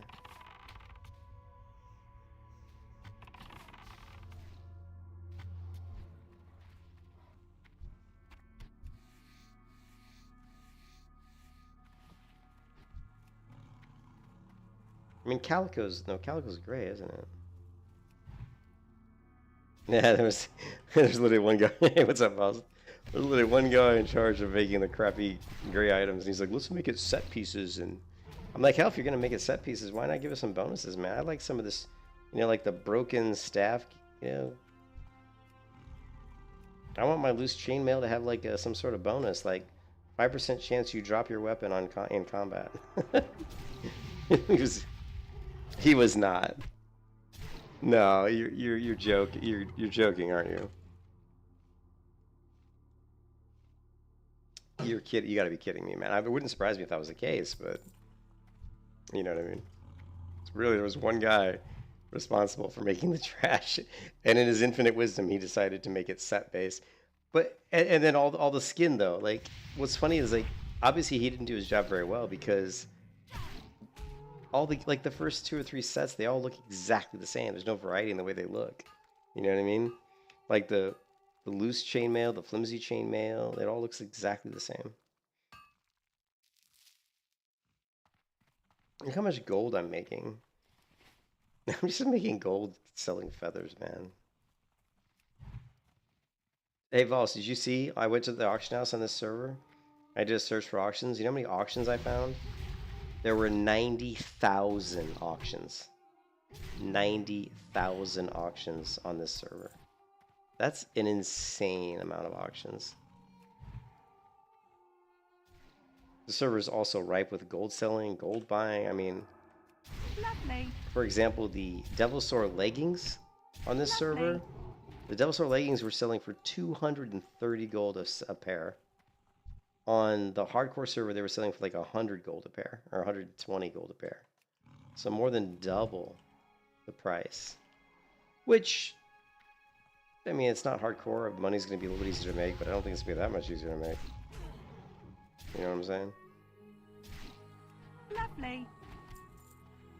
And the fact that people are boosting like crazy, where do you think they're getting all the money to pay for all that boosting? So the guys are, one guy's charging 15 gold for like 5 runs. You know? What's that, 3 gold? He's charging 3 gold per run. In stockades. You know? I don't know, whatever.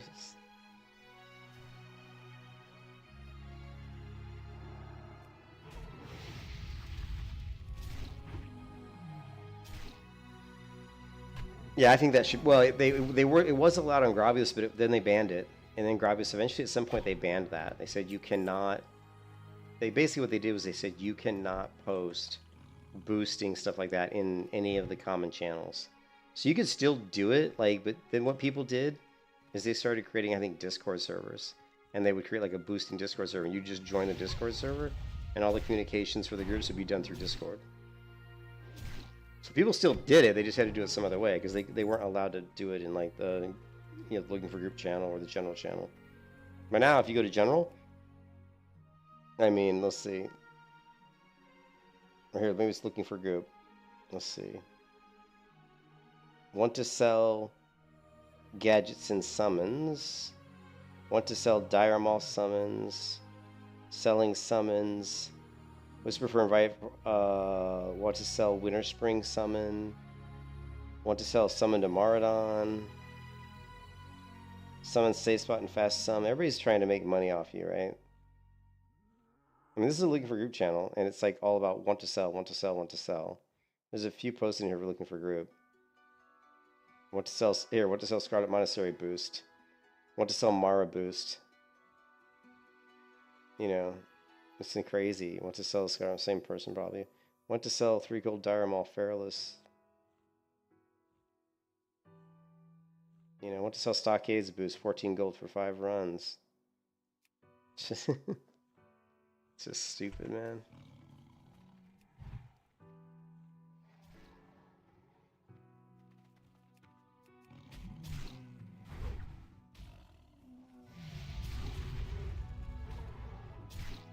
Yeah, it kills the game for me too. Because it ruins the game because now so many people won't be doing dungeon runs the normal way because they'll just be boosting.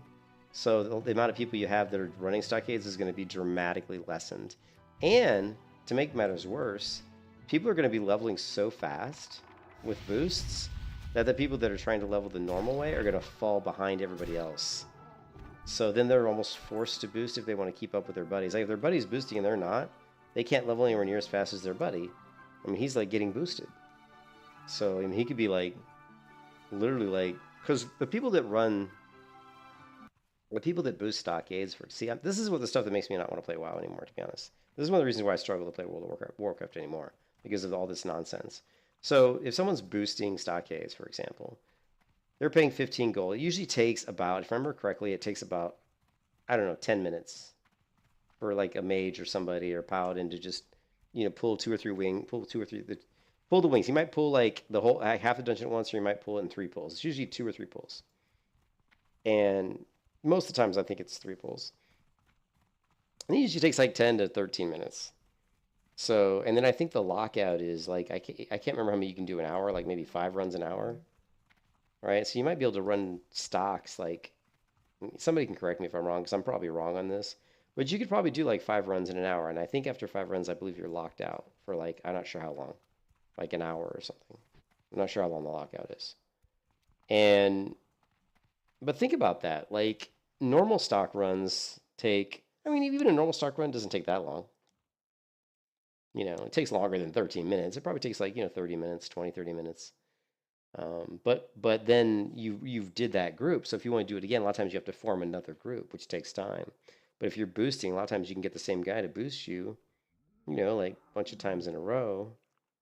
you know, and that's it. You know, it's just you're gonna level a lot faster. Is all I'm saying. You're gonna level a lot quicker. You're not doing anything. You're getting tons of loot because what happens is they do this free loot thing where you boost, and then after he clears the mobs, then he says, "Okay, come and loot," and everybody just runs forward. And there's a lot of people that boost that don't even they have so much money because they buy gold, right? So they buy gold to pay for the boost. So they have so much money that they don't care about even looting. Like, I don't care. They're like watching TV on their monitor. They're eating food. They're not even, a lot of times they're not even at their computer. They'll like just say, okay, here's your gold. And they'll sit there because they know it's going to take like, if he's going to, they know it's going to take like 13, 10 minutes. So he's like, he'll step away from his computer for 6, 7 minutes, you know? So it's just, it ruins the game. It really does. Ruins the game. So what we're going to do is, because I'm just not in the mood to play WoW right now because of all the shenanigans. I love WoW. You guys know that. I've streamed WoW for years, but I really want to play something that we haven't done in a while. And I really wanted to do Elion, but we can't do Elion because I can't get the private server to work.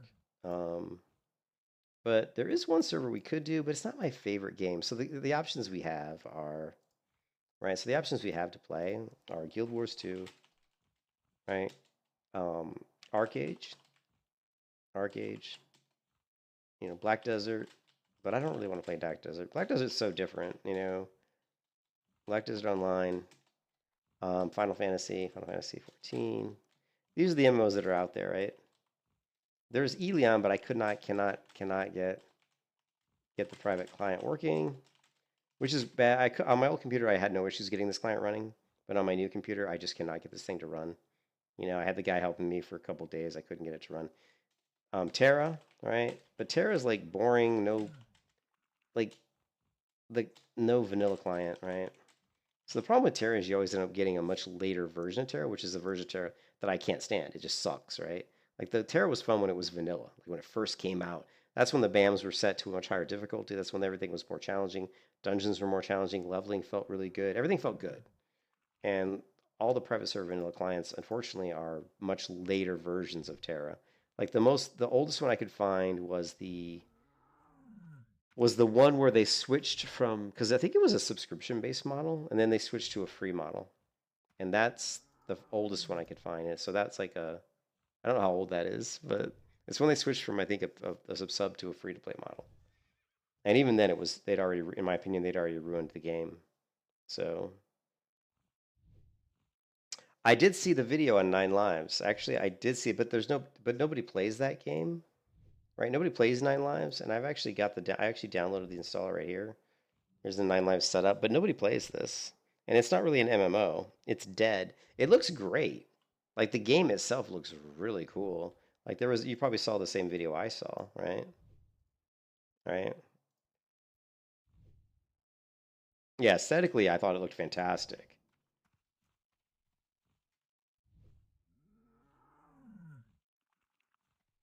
Yeah, the most beautiful empire that was left to die is this video right here. I'm sure this is probably the video you saw of Lost. I would often hop onto the family PC to trawl the internet's memories, post about an online RPG. Yeah, and so I watched this video because it just came up on my feed. But I agree with you. This game looks, I mean, the aesthetic is really nice. Now, this is an old game, right? Like, I don't know when this game came out, but if you watch, the aesthetic's kind of like Lord of the Rings, but Work. And to my relief, I look at here. Let's run the installer. But the thing is, I don't know how much of the game actually a works. main menu appeared. I don't know if you could even fight mobs or around anything. me until I faced the same mysterious city that furnished the main menu. Now with the context of its given. But even the font's really. But look at this. When was this game even made? I mean, it looks really nice. 9 Lives MMO. I want to see Greatest MMO we never got to play.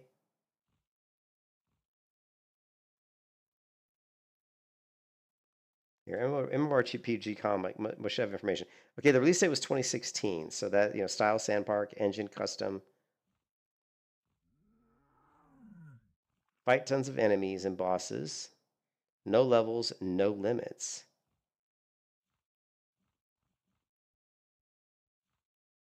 It was too ambitious. Yeah, it was like yeah, but the fact that only 2 people put out something that looks this good is unbelievable. Like, it's amazing. that this new place had to offer, despite being still very I mean, unfamiliar. just this art style here. What I really like about it, what I find really impressive is just it's got a very consistent art style, which a lot of MMOs don't pull off very well. The colors and everything, it's very consistent. Like when you look at things individually, they don't look super amazing. Like if you just saw this tree model and the texture and its leaves on just a white screen, like that's all you saw was, oh, here's an art asset of a tree and here's what it looks like. You'd be like, okay, whatever. It doesn't look that good. And then if you saw these like stone steps here on the left by itself, you'd be like, oh, that looks really bad, blocky. But when you see it all together, it looks good. You know, they Familiar do a with the good job mechanics and inner workings of Nine putting it all Lives. together. There were numerous shops selling You know, weapons, it's very fantasy, the dark kind of the dark textures and potions, and even pets. That at this point I was nowhere near being able to afford the cost of. yeah. I discovered the Grand Bank near the city centre offered free storage and the option to buy more slots, though these were being sold using a currency that could only be purchased using real money and was no longer available. And that's when it dawned on me that this city, or rather this world, has been untouched for years. It's as though it's stranded in an exe file, disconnected from anything that it was previously, as well as anything that it could have been in the future. Yet the restaurant was still serving meals to its NPC customers, and vendors devotedly attended to their market stalls. The inhabitants never stopped their daily routines, no matter if there were no players to see them exist. I couldn't help but become an avid observer of these lands, and I became set on documenting my travels through screenshots and footage. What is their I combat? continued on my mysterious symbols on scraps of paper that you stumble across by simply exploring the environments. Eventually, you may find all the pieces you need and solve the riddle, leading you to a secret chest or the start of a hidden side quest. Through its lack of hand-holding and the seemingly countless mysteries that were buried within, the world of Nine Lives effortlessly compelled me to scout out every area on the map that I could, taking on my self-assigned adventurer's challenge. I wonder how she even got a horse. My journey led me from discovering sprawling, stunning landscapes to experiencing the serene. Nine Lives offered me the most satisfying sense of discovery I've had in such a long time. Partially because I've never seen anyone talk about this game, and it felt like I found some hidden treasure. I'd heard of I cannot I actually had heard of this game, but I heard of it so long ago I'd forgot about it. Because one of the things I used to do, like a long time ago, when I was looking for new MMOs, is I would go to the big MMORPG, I think list or something. This one here, and I would go here, and I would sort. You'd go to these filters, and you'd say, I don't even think this was it. There was a different one that was easier to filter.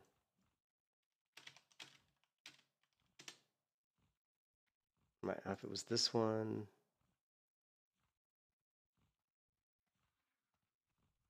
No, it wasn't this one, but there was a website that, and it was very similar to the one I was just at, but it was easy to filter out the list. And it might have been this one, they just changed the format. It probably is this one. But anyways, you can go here and, let's see more lists, released. You can sort by release. Here we go. Here's the setting, little filters, right? You can say setting, fantasy, platform. We want, PC, and select genre. We don't care. We just want MMORPG, right? And apply those filters. Okay, and then now you've got these are a listing of all these, and so there's so many MMOs in here, right? And they have reviews on them, right? 7.23, Age of Conan, Age of Wushu, and some of these are really, really old. And look at this, 2010, 2009. Here, Ion Classic, 2021. They did come out with Ion Classic, but I don't think it succeeded at all. But you can see there's so many MMOs out there. Arc Age Unchained, Arc World, Astelia. I actually played Astelia. Astelia had a really nice graphic style. I don't think that one's playable anymore. The Astelia art style I think it was Astelia. I can't remember. It might not have been. There was a couple I found on Steam that one of them actually, I liked the game. It had like a nice combat to it. It should still be in my library. If you go library. And let's see. Man, Arcblade. This is not an MMO, but this is like one of the gems This game is a freaking gem. This game was amazing. I'm really sad that this game went under. I found this game after it was already kind of dying, which just was such a... It's kind of like an FPS style game, sort of, but with like characters that, like fighting characters. Some had like this here, like chick had like a gun, a sniper gun. Some characters fought with just their bare hands. Some fought with swords. But you basically had a map and you would try to capture points. It was like point control type. Just an amazing, amazing game. Too bad that I found it after it was already dead. Let's see. There was one MMO I played that was pretty cool, and I don't know if they shut it down. But when I played the game, there was absolutely nobody in it. It's Echo of Soul was this one. When I played it, hello, Echo of Soul notice on Steam, end of service. So see, look, this ended like November 19th. So this, 2020. But this one had cool combat. Like, I liked the combat in Echo of Soul. We're totally on a big tangent here, which seems to happen too often of late. But if you go to Echo of Soul combat, let's see if we can find it. This one.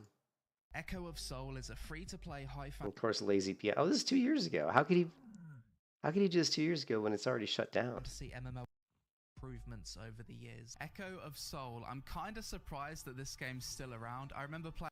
I'm surprised it's still around. I thought it was dead. Ports you to where you need to get people to end game as quickly. But the combat wasn't bad. The early game is just really bad.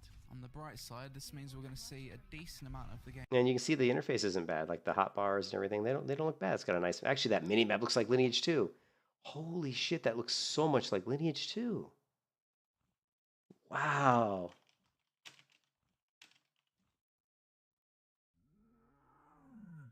Oh my god, that looks exactly like it looked like the world map. Let me pull up the Lineage 2. Lineage 2 world map. I want to show you something. Look at this. They obviously took heart.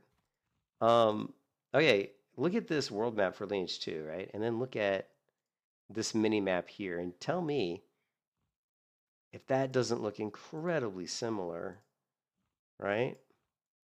Just the colors. See the colors of this mini map? And then the colors of like this. I mean, that looks like whoever made.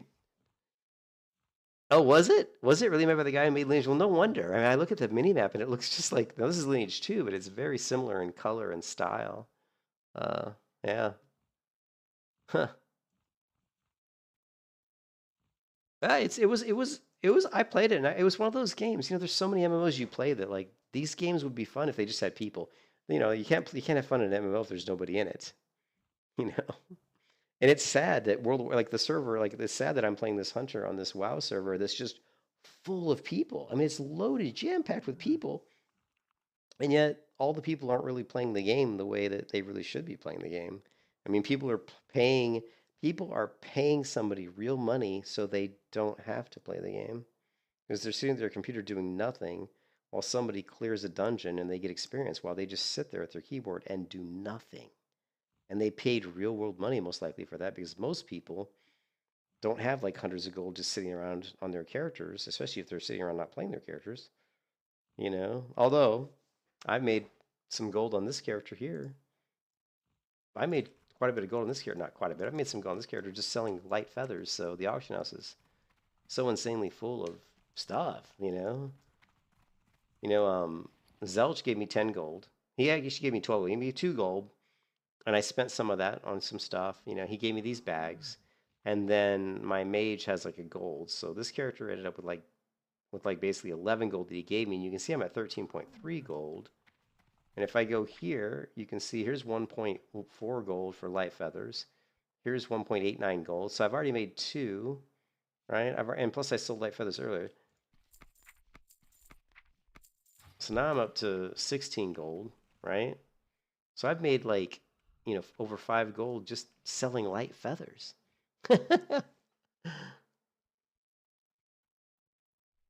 That's the state of the game, man. People pay to get to end game, and once it's cleared, they bash the game because yeah. I mean, it's like people are doing this and they don't understand that they're ruining.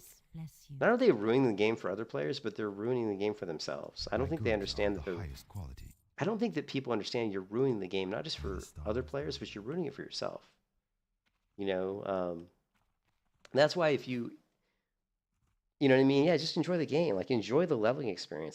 That most people that's their favorite part. That's my favorite part of Vanilla WoW is the leveling experience, like leveling. I mean, the dungeons. I love the dungeons. But it's really hard for me to level through Vanilla WoW. That's why I played hardcore. That's why I enjoy hardcore so much more because in hardcore WoW, you don't get the same kind of shenanigans, especially self-found. If you do self-found, you can't use the auction house, you can't use the mailbox, you can't trade with other players. So you're 100% guaranteed that you're not buying gold because you can't get it. And how are you going to get gold if you can't, you can't use the auction house, you can't use your mailbox, so you're not going to be buying gold, which is really cool. I mean, you just know that people are doing self-found. That's why if you have guilds full of self-found players, they're all really helpful to each other because, so you can still group with other self-found players, and you can still do content together. You just can't trade with them, And so that's like when I play on this server here, and I played on Grobulus, and Grobulus was like this. I played on Grobulus for years, and it was like it devolved into this, where everybody was buying boosts, and there was so much gold on the server that everybody was buying gold, and all the prices of items were just so inflated. Like Flurry Axe was like 1,000 gold, Skullflame Shield was like 1,000 gold, Edgemaster's Handguards was probably like 5,000 gold. You don't have that much gold if you're just playing regularly. You just don't. I'm sorry.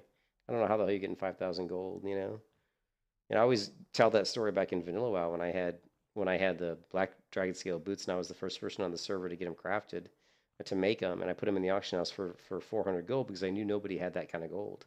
Now, take it into account that this was 2005, and in 2005, people didn't really know how to make gold in WoW. They didn't really know all the ins and outs of ways that you could make gold, but because people weren't buying gold, there wasn't that big influx of gold into the game, into the economy.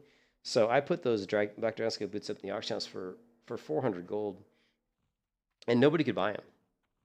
And remember, these are the very first boots ever crafted on the server, and they were at the time, they're not really that great when you think about it now, but at the time they were considered best in slot, pre-raid for like Molten Core because they had the fire resistance, because they had the set, the set crit, the set hit rating, so they were really good for hunters. So they were, it was almost like getting like, Devil Sword leggings or something, And I had tons of people whispering me saying they were going to give me all this stuff plus 100 gold, or I'll give you 200 gold plus all this stuff if you'll give me those boots. I didn't want to sell them. I wanted to keep them because I was using them for my hunter. But I just put them up there just to kind of troll people, just to see what would happen. Because at the time I thought, well, if somebody's got 400 gold to give me, I'll take the 400 gold. But I thought there's no way in hell anybody has that much gold. Because back then in 2005, nobody had that much gold. I was in a guild with a bunch of people. Nobody in my guild was running around with 400 gold. Nobody. Nobody had that much gold. People were struggling to get their mount. Like, get your mount for 100 gold, remember? Like, in the original vanilla, like in 2004, 2005, people were struggling to try to get their money just to buy their mounts, So, now it's completely different, Yeah, gold now is ridiculous. And I get into a lot of arguments with people on my stream about this because they're all like, oh, no, people aren't buying gold as much as you think. They're just really good at making gold. And I'm like, yeah, sure, there's lots of people that are good at making gold, but it's way worse than you realize. I bet I would say that 70% probably. I would not be surprised if 60 or 70% of the people on the server I'm on right now have bought gold. 60 to 70%. And it's, I wouldn't be surprised if it was that high. All you have to do is go, go like, let's see.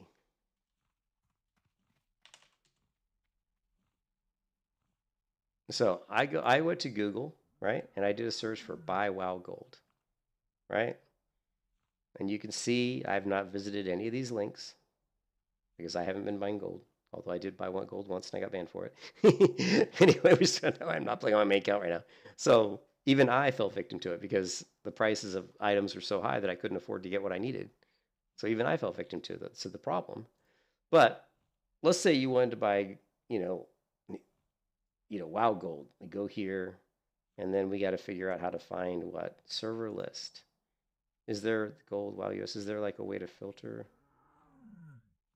What's the name of the server that we're on? It's not Doom. What's the name of the server? It's not Doomhow. It's well, it doesn't matter. Well, let's just there's no like Here, let's do this. Let's say buy anniversary WoW goals. Here we go. Sky Coach, whoever this is.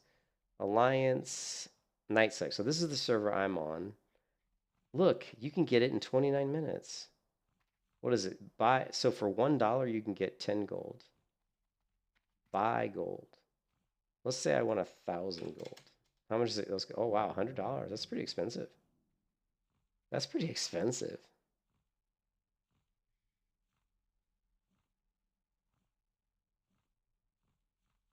Oh, here you go, NightSlayer. How much does it cost? 100 gold, $13. 1,000 gold, $135. Right? 30 gold, $4. Well, here, how about 20 gold? Let's say you roll a brand new character on this server on NightSlayer, and your first character, you can just go out here and you can pay $2.72 and get 20 gold. That's a lot of gold for your first character on the server. You know what I mean? It's like, oh man, 20 gold, sure, for $2? Yeah, why not?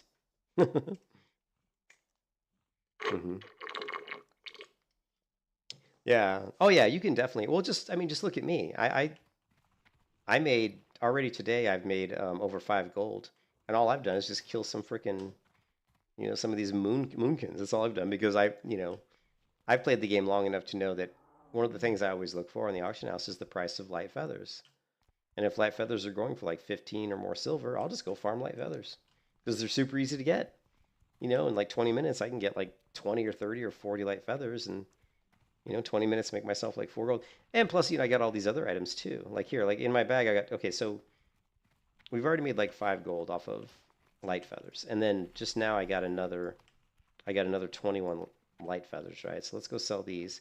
And then, and during the time that it took me to get these 21 light feathers, we got, some green items too, right? We got these green leggings.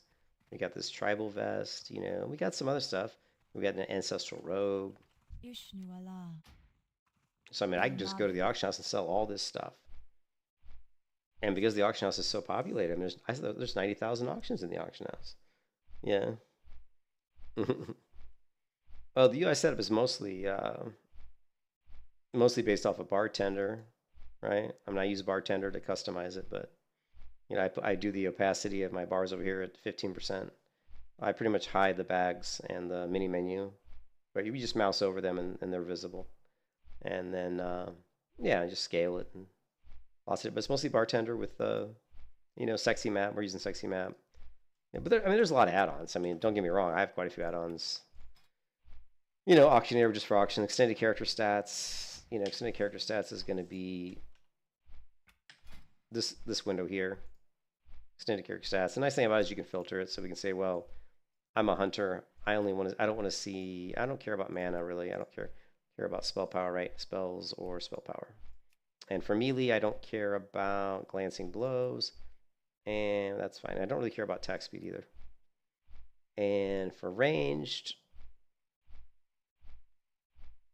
we're fine. Defensive stats, we're fine. So now I've filtered out some of the things I don't care about, and then this is the additional stats that we have here. Your block chance, block value, parry chance, dodge chance. So that's extended character stats. I like that. The other thing I have is an add-on that shows, it's good for a PvP server too. I have an add-on that shows it's basically, I think it's called like classic, like just plates or here. Let me show you what it's called. It might not even show up in this list. Yeah, it doesn't, because it doesn't have any options for it, so it doesn't even show up in this list. So I'll show you here in a minute what that is. And I found it incredibly useful, especially for PvP. So if we log out, we can take a look. Actually, I didn't need to log out, but if we go to our add-ons for this character. We've got Threat Classic, which just shows threat. I like to see the threat between me and my pet because there's times when I will swap threat back and forth, and I have macros that I have set up that can turn my pet's growl off at the same time, while at the same time turning my pet's cower on. That way I can very quickly swap threat between me and my pet. Unit scan, more for hardcore, not really necessary for regular non-hardcore. It's still nice to have, but it's not necessary. Just alerts me to dangerous like world bosses and stuff nearby that I might not know are there. Weak auras, obviously most people know what weak auras is. What's training? This just shows what spells are available at what level. So very useful. You know, yeah, yet another hunter timer. This is just my hunter timer, so I can track my, you know, multi shots and aim shots and stuff, and kind of weave stuff in between my auto shots, so that I'm not clipping auto shots. Recount just is what I use. I use recount for tracking my damage numbers. Range display just shows me distance to target, whether I'm in range or not. I like it. It's not necessary, and in fact, most times I don't even look at it. But sometimes it is useful, like especially in PvP, if I'm really far away and I really want to know when I'm in range. Sometimes it's nice just to look at my range display.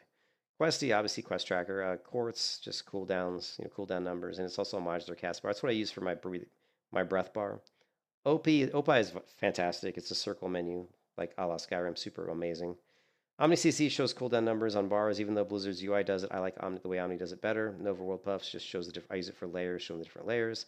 MSBT is my scrolling combat text. Move any allows me to move anything. Most of the stuff in the UI, which I can't always move without it. Mask just allows me to skin my buttons, so and my icons on the screen just looks nicer. Leadership's maps.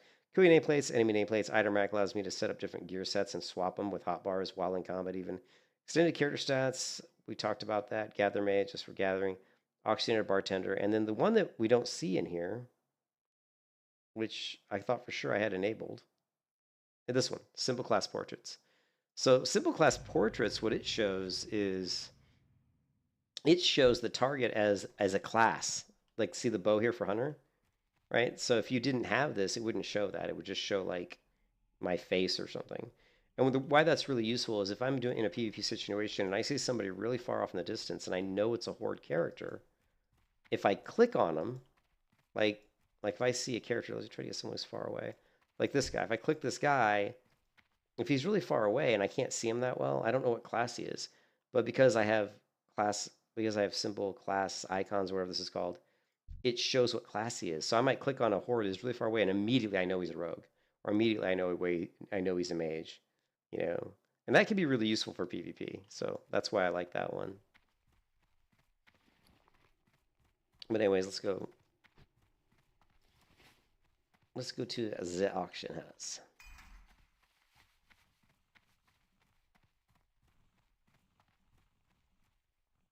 What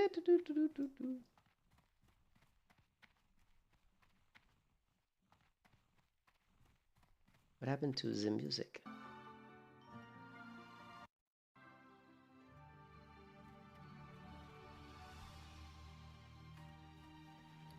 But yeah, I mean, Zelch gave me 10 gold and I'm already at 16.4, so, you know, making gold on this server seems pretty easy.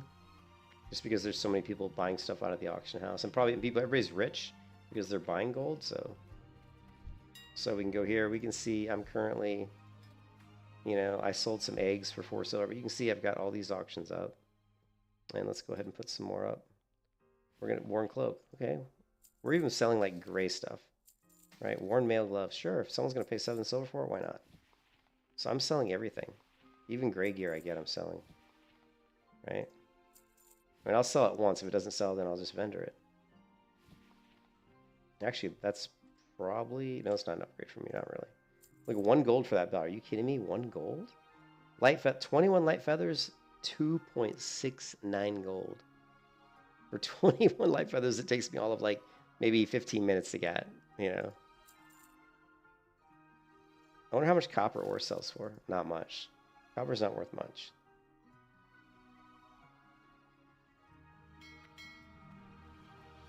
What about my other gear?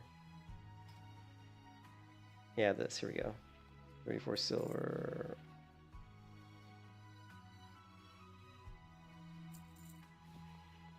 Tribal glove, 69 silver?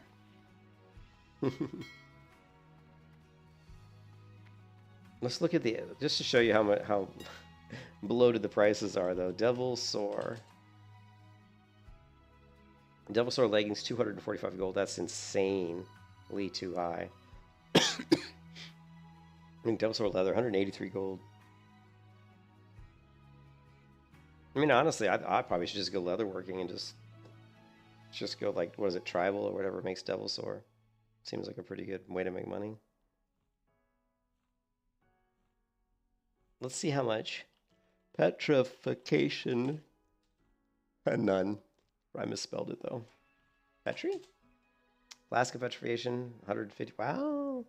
I'm surprised it sells for that much.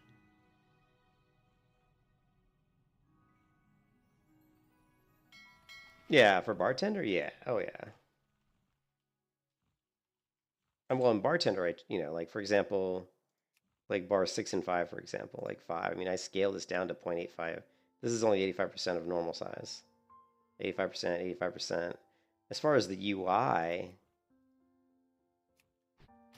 I know, where is the UI?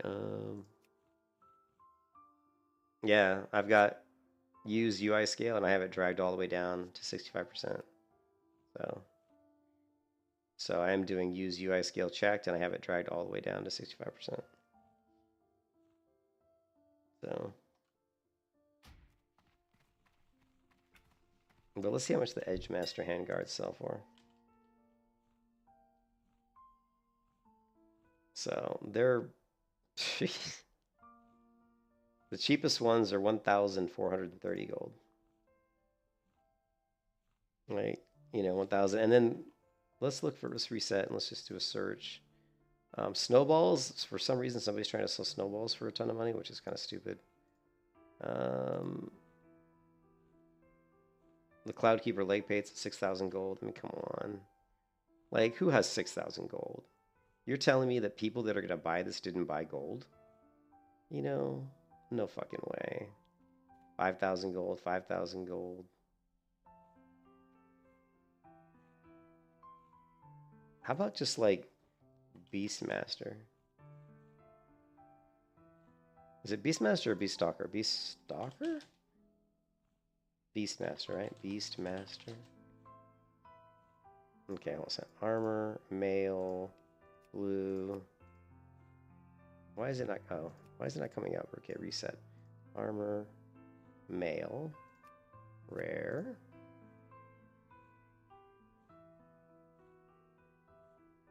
Here, Beaststalker bindings. Okay, these are regular prices. 33 gold, that's a regular price. 33 gold, regular price. These are all in fact, Beaststalker gloves for 29 gold is actually pretty cheap. That's actually pretty cheap. What's interesting, Helm of Narv, 33 gold, that's actually really cheap. Like when I go with like a melee hunter build, like Helm of Narv is great for melee hunter. Like when I play melee hunter because of the stamina, it's fantastic. And the spirit's really good too, because one of the problems with melee hunter in dungeons is pull to pull, you run out of mana a lot, so having that spirit's fantastic. So this is actually a really good item for melee hunter. The other really good item is Myrmidon's Signet. I don't know if I'm spelling it right. Yeah, I am. Myrmidon, let's go price. Yeah, and it's going for, again, it's expensive, like 250 gold for the cheapest one. This is also another really good item for a melee hunter. Because, obviously strength helps melee hunter. But anyways, it's tough to play WoW it's tough for me to play WoW on PvE or PvP realms just because of the nonsense. I don't want to be forced to buy buying gold again. I did that once and I got, I bought gold in the last server and I got banned for 6 days because of it. So apparently I was just, maybe bad luck that I got banned. But whatever. This is what happens. I mean, the prices are so high, you're pretty much almost, if you want to buy that stuff, you're almost forced to buy gold, So, but we'll find something. I'm going to find something else to play. Game's content.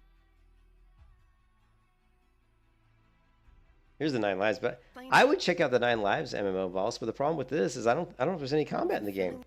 Like during this whole video where she's talking about 9 Lives, I never see her fight anything. I just see her riding her horse around, doing like puzzles, and then she had to do some weird thing where she had to go to a forum and ask people about something to figure out how to open up like an entire zone, which was weird. So that was kind of bizarre.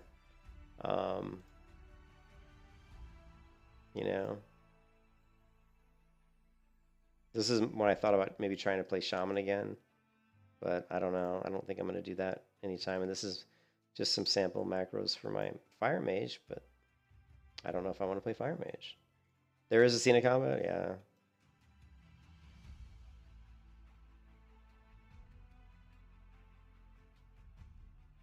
So our options are, let's see. We don't have a lot of options, really. What always draws you back, or what always draws me back to playing WoW is the player base. There's always a lot of people. That's the biggest thing that draws me back to playing World of Warcraft, is the active population. You know you're going to be able to find groups for dungeons, and there's raids. You know, there's people. The problem is there's a lot of other MMOs out there that I actually really enjoy more than World of Warcraft almost. But the problem is nobody's playing them. Like, I would much rather play Rift. If Rift was like vanilla Rift, like it was on day one, and it was full of people, I would much rather play Rift. I would much rather play Rift. But the problem is there's nobody playing Rift now. You know?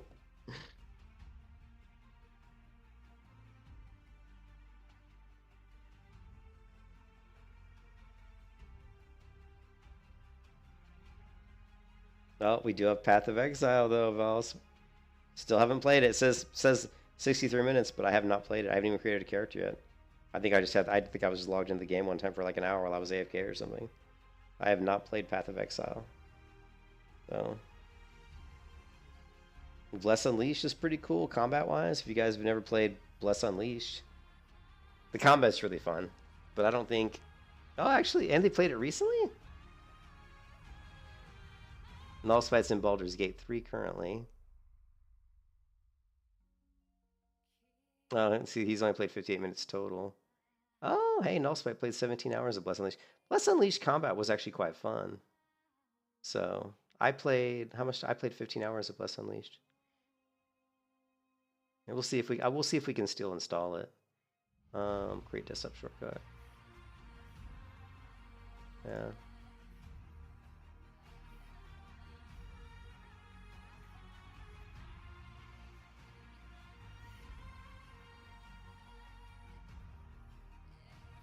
And what other games might we want to try just for fun? We got Elden Ring. We got Dragon's Dogma 2, which I've spent 13 hours. Most of that was just in the character creator.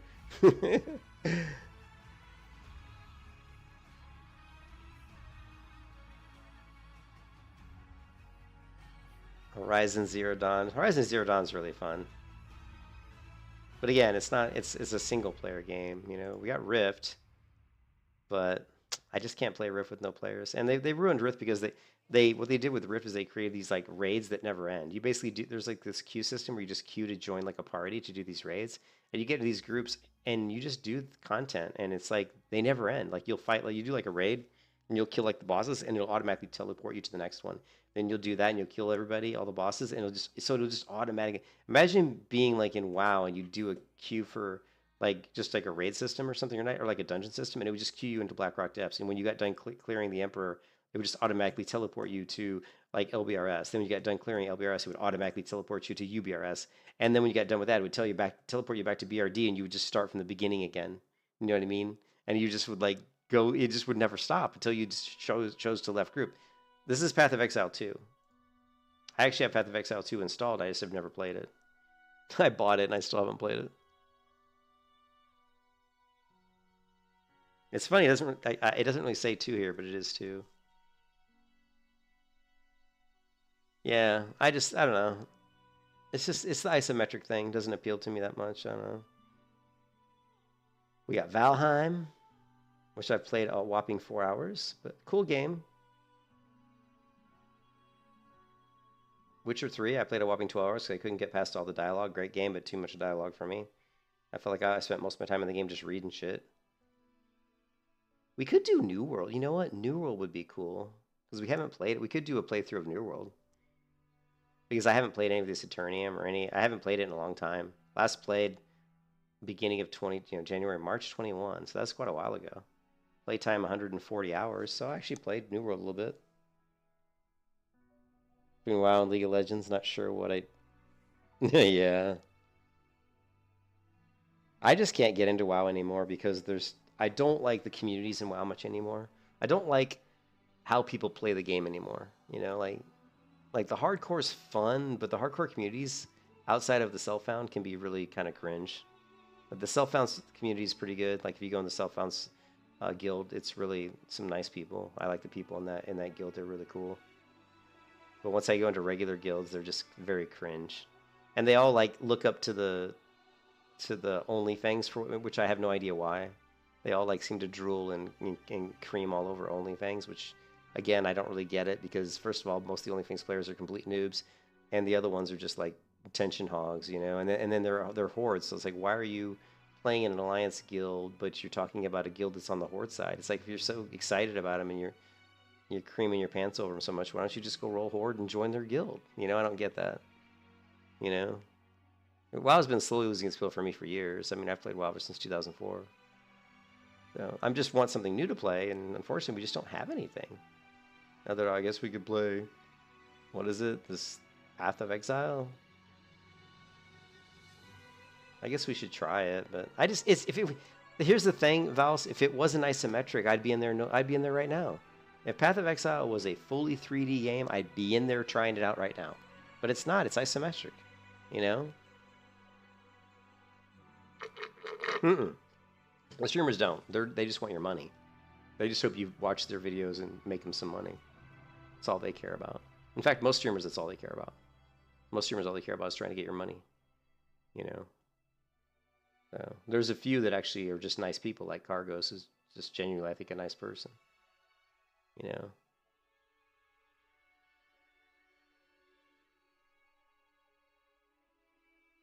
Yeah, Alien. This game ended. On September 14th, we will be conducting our regular server maintenance. When does it say that they stopped the server? Yeah, termination of service. This is an important announcement we have. Yeah, September 7th, 2022.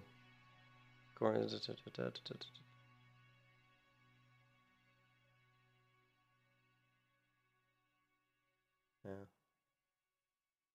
It's almost been a year since Alien first launched back in 2021. And over the months, we've had the opportunity to meet and engage with exceptionally passionate players, even more grateful, blah, blah, blah. Yeah. So, I'd play Alien, but I can't get the damn private server to work, so.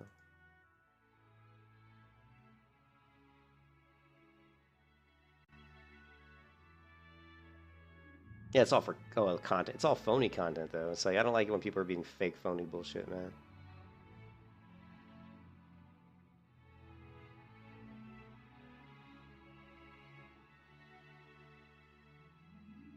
I just don't like the I don't like the Path of Exile combat, man. I just can't see this being fun.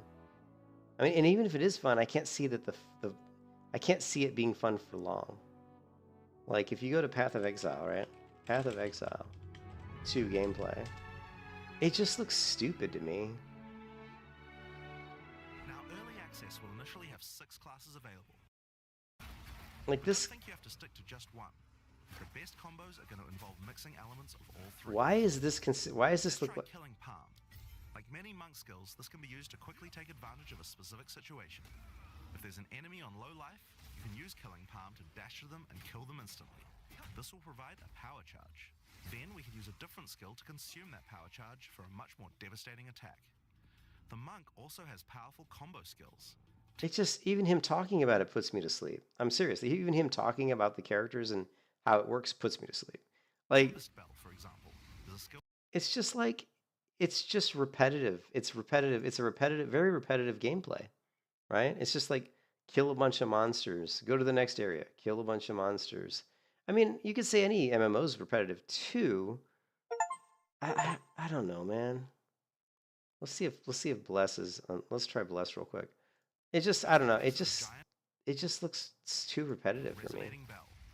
Hitting the bell causes it to ring, dealing damage to all enemies around it. You can also do things like freeze or shock the bell, which will add elemental maces. These coming, make sure to take advantage of every situation. By endgame, you'll be creating hundreds of. And again, here's the thing: if this was a fully 3D game, my tune would be completely different. Because doing combat in a fully 3D game is a lot more engaging than this crappy isometric top-down view. I don't find these isometric top-down views engaging. I feel like I'm playing Sega Genesis or something, or I'm playing like Atari 2600. You know, it doesn't feel like a real game to me. I don't like isometric. I can't stand isometric. That's how much I dislike it. I hate it. Okay, I really dislike it. So, if this was like, and that's the thing with Lost Ark, because to me, Lost Ark's when I look at Lost Ark, it looks way better than this. But because I like the combos and stuff better. But if Lost Ark would have been a fully 3D game, I would have loved that game. Even with like the pay to win and the stuff that was in it, if it would have been fully 3D, because in Lost Ark, I felt like the like the boss fights and stuff, there was a lot of one-on-one stuff, which is what I like. I like that fight between like you versus the enemy, not you versus 10,000 mobs. Obviously, if I can kill 100 mobs at once, how realistic is that? That doesn't seem realistic at all, you know? So, I don't know. We'll see if Bless Unleashed is still... I wonder if it'll still have my characters in it. You know, I wonder if it'll still have like my old characters. I don't know if Path of Exile 1 was free or not. I think Throne of Liberty is free. Like, if you guys want to play Throne of Liberty, I think it's totally free. But the time that I played Throne of Liberty, it just... I know one of the guys I was talking to who plays a lot of Throne of Liberty, who was an Alien player, he said he really likes it. And I just told him I didn't like the combat. I felt like it was very... Well, the key binding, I felt like it was really janky. And he didn't seem to agree with me, but maybe he's just doesn't keybind in the way that I keybind. Well, people keybind differently. I use a lot of shift key, you know, like I have modifiers like Shift A, Shift D, Shift Z. And I just found that the keybinds were strange. Maybe they're better though. You know, I haven't played Throne of Liberty. You know, maybe we should try the Throne of Liberty Amazon, because maybe it's different. Maybe Amazon's got a little bit better keybinding. You know what I mean? Because that's something that could have been modified. You know. Yeah, I've played Ashes of Creation. Yeah, I've played Ashes of Creation, and it's you know, the combat's pretty cool in Ashes of Creation, but it's got a long way to go yet. It's still got a long way to go yet, you know. I played the Alpha 2 couple, you know, because it was going on over the Christmas break, but it still has a way to go yet. There's still a lot of things that need to be fixed. So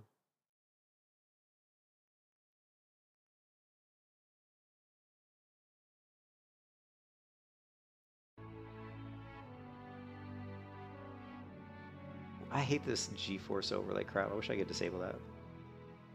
Intel Core.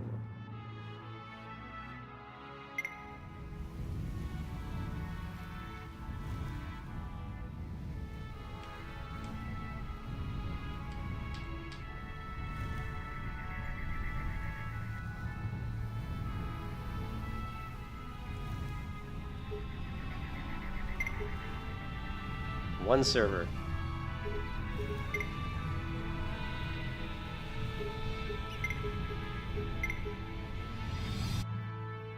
So it still has my characters.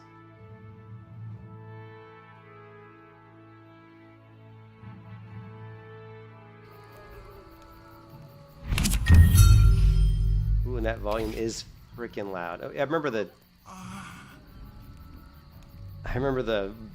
menu though and stuff in this game are kind of borked.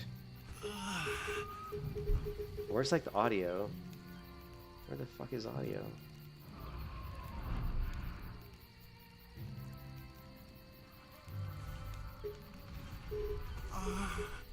Why does it sound like somebody's having an orgasm? Why is somebody having an orgasm in the background? Alright. Keybinds are, the keybinds are all messed up. But yeah, this game had decent combat. Like, if you go in, let's see if we can find somebody to fight. Oh, this is the wolf. I don't want to fight the wolf king because my keybinds are all messed up. Well, I guess we could try it with bad keybinds. What's my dodge roll? Okay, spacebar.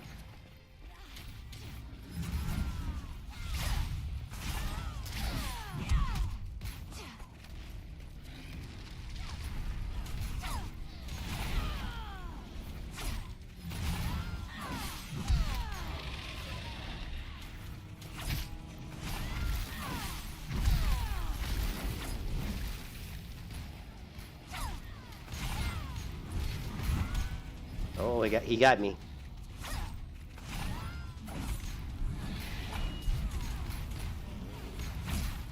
No, he got me again.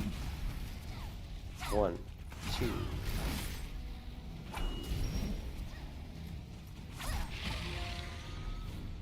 He stunned me.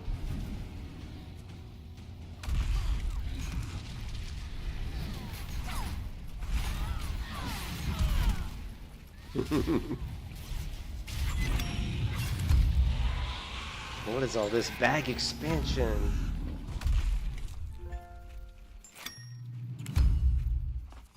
So it's got some sort of like tutorials on because I haven't played this game in a while, I guess. We'd have to turn this crap off, of course. But anyways, you can see the combat's actually quite fun in this game. Like, it's got this kind of cool... It's just super simple combat. Now, there's other abilities, but, like... See, if you look in the bottom right corner of the screen, there's some different abilities like this chain pull that pulls mobs to me. There's a blocking here ability. And I didn't use any of those abilities. In that fight, I didn't use any of my special abilities. I just was using the left click and the right click of the mouse, and that's all. So you can actually have a really fun combat system without even hardly doing that much. Like, if you watch, I can go... Watch when I fight this mob. I can go left, left, right. Okay. I can go left, left, left, right. There's a war cry, right? We can go left, left, left, left, right. And that ability there does a ton of damage. But it takes a long time to get to that point in the combo system, right? And then you got left, left, left, right, right again. Right? And then even another right. So watch it, we'll do this again. So left, left, left. Then you can do war cry into great sweeping slash into spinning slash. Right, and then you have your other abilities, like you're pulling mobs in. You know, combo ability there. And some of these abilities, some of these custom abilities that I have will chain into the longer combo chains quicker. Like you saw there when I used like 2, I think I was able to get to that spinning and move quicker. Let's try it again. Go 2, right, mouse click. Okay. So if I do 3, left, left. But anyways, I found this combat system in this game to be actually really fun. And it's really simplistic, but there's a lot of variety based on the regular combos that you have with left and mouse click, and then the combos you have using your special abilities in the bottom right corner of the screen here. You've got 1, 2, 3, 4 plus C and V. And the, you know, just the animations are nice. You know, the animations are nice. The graphics aren't like super amazing, but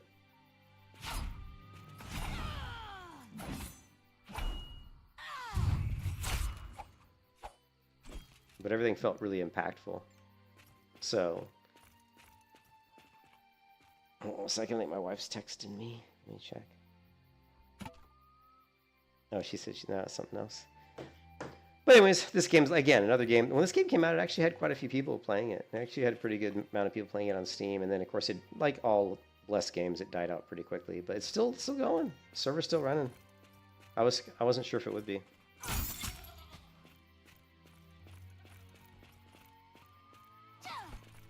Can't remember if there's a sprint. Yeah, just hold down the shift key. And if you go over here, this wolf fight's just it starts over and over. Like, so you kill this wolf and he just respawns. He's like an event that everybody, it's kind of like your first introduction to like a boss fight. So.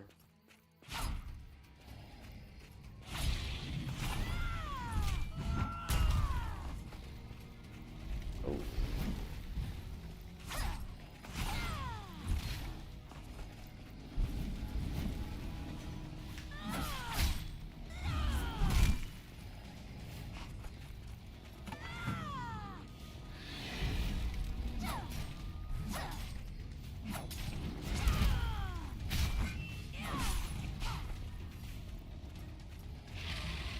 Oh, yeah.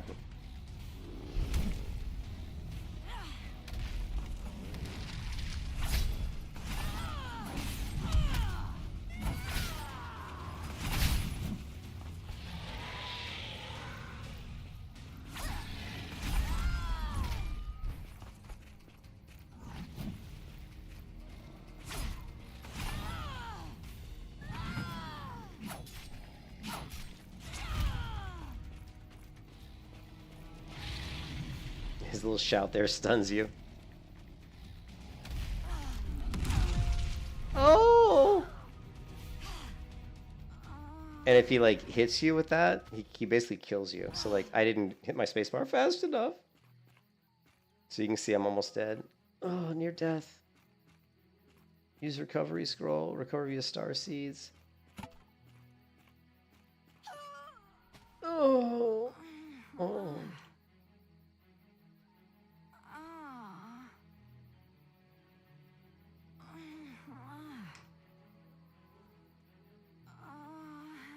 Apparently, it takes 800 gold, and I've got 234,000 gold, it looks like.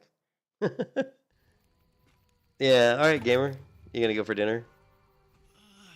Yeah, cool. But anyways, like I said, I mean, if you built an MMO around that had this type of combat system, it would be quite fun. Imagine this in a group context.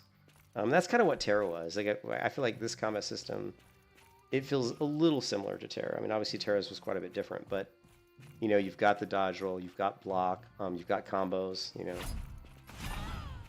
know, you've got your block here, some more defense.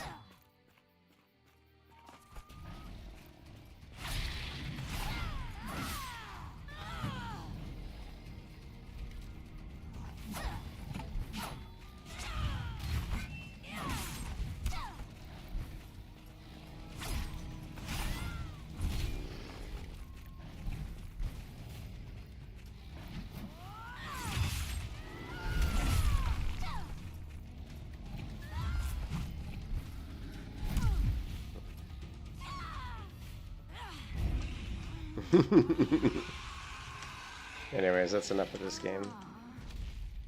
I've had enough. But yeah, I like the combat. The combat in that game is actually quite good.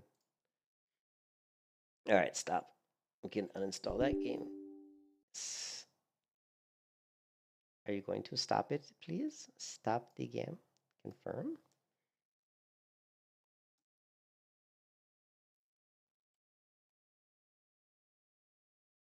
Anyways, I'm gonna take a break. I gotta go hang out with the wife. But I don't know. I think it's something to play. I'm not sure what. Not sure what to play. You know. But that was, I think, Bless Unleashed was kind of a fun little game. Again, you know, most MMOs they're not really fun if there's nobody in them. If you're the only person playing them, it gets pretty boring pretty quickly. Imagine playing a game like that in 2000, you know, in 2004, it would have been considered a really interesting game, you know, with that kind of combat system. But now in today's world, we have a lot of games that have, you know, really good combat. I never could get into Age of Conan, to be honest. Dungeons & Dragons Online, I played a little bit, but I think I came way too late to that one. Fallout 4, I haven't played. I think I've played 1 minute of Fallout 4, so. Long Dark, I've played 119 hours. Great game. If you guys have never played The Long Dark, it's my all-time favorite survival game, and I'm not even a fan of survival games, but I love The Long Dark. Lost Ark, I played 100 hours. Lost Ark was actually pretty good, even though I hate isometric. Just the fact that I was able to play it that long shows you how good of a game it was, because I absolutely cannot stand isometric games. So again, if Lost Ark was a fully 3D game like World of Warcraft, you know what I mean? I would have been very excited. I didn't know they were doing a Long Dark too. That's what, Hinterland Studios, I believe.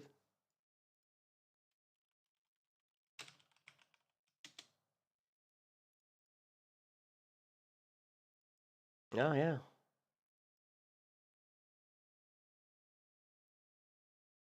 Let's see, oops, store. Long Dark 2. The Long Dark 2. When's it coming out? Yeah, we're gonna add to our wish list for sure. I love the art style. Oh, the art style's so good. Super simplistic graphics. Although these graphics look better than the Long Dark 1. Actually, these look a lot better than the Long Dark 1. But simple graphics, but just really cool. And amazing music. The Long Dark has great music.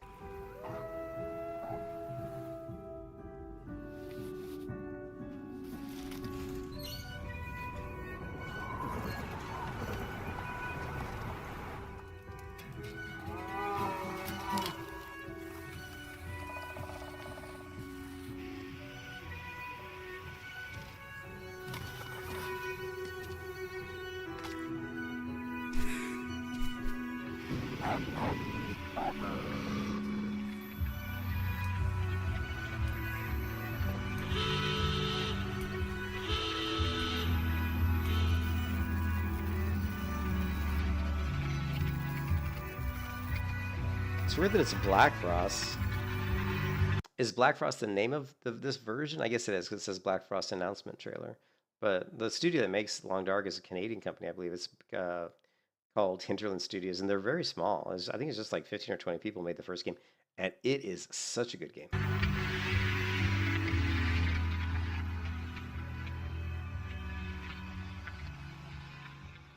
Live together, die alone. Like, the one thing I didn't like about the Long Dark 1 is that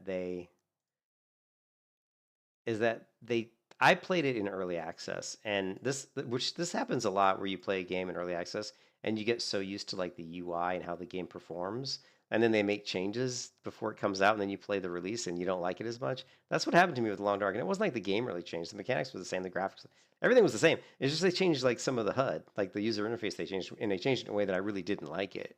So, which kind of sucked, but and it didn't. It's still a good game, but it's really just the way it was just the way it was showing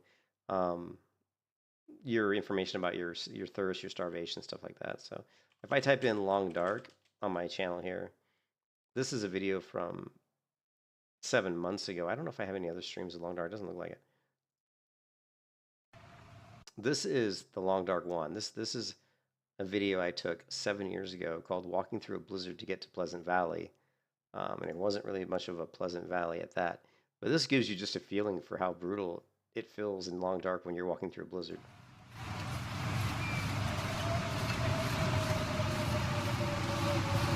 And so the thing is, you will freeze in these conditions in this game within minutes. Like within like 5 minutes, you could just die. And the other thing too is the visibility is so poor in these blizzards, you can't see anything. And if you're going to parts of the world you've never been to, this is a standard game. If you go into parts of this game where you've never been, you have no idea where you're going. You're completely lost. So when I was filming this, I had no idea where I was going. I was completely lost. All I was looking for shelter. I was like, I need to find shelter or I'm gonna die, which is so true to like real life. It's just like being lost in a blizzard in real life. What are you gonna do? You're looking for shelter.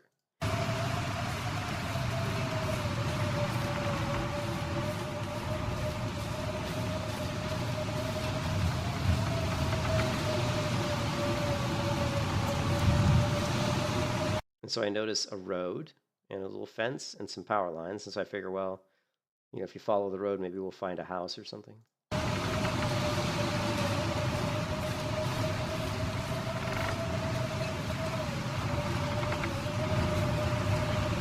And then I see a mailbox. Okay, well, there must be a house to the left. So then we're going to go to the left.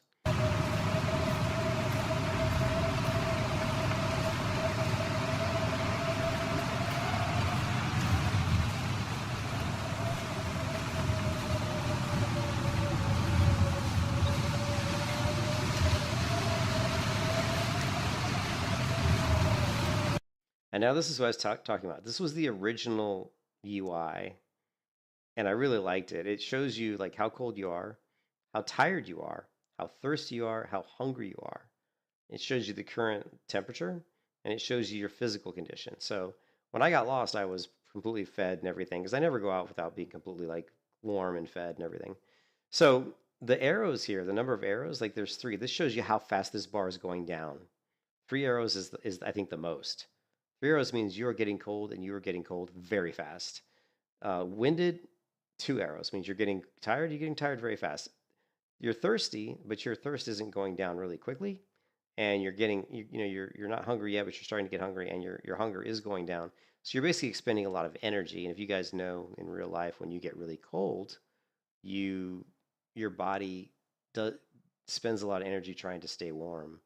I don't know exactly how that works, but you move around, you're shaking your hands, your body shakes in an effort to keep you warm, and that expends energy. So this is a game called The Long Dark.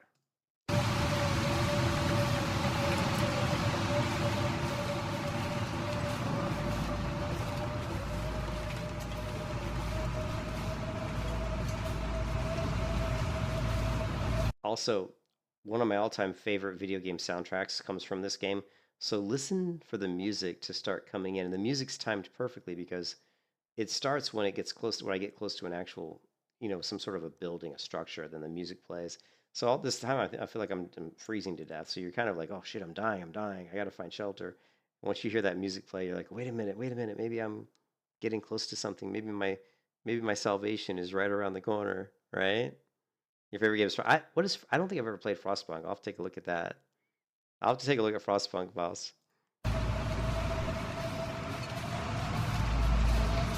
Here comes the music.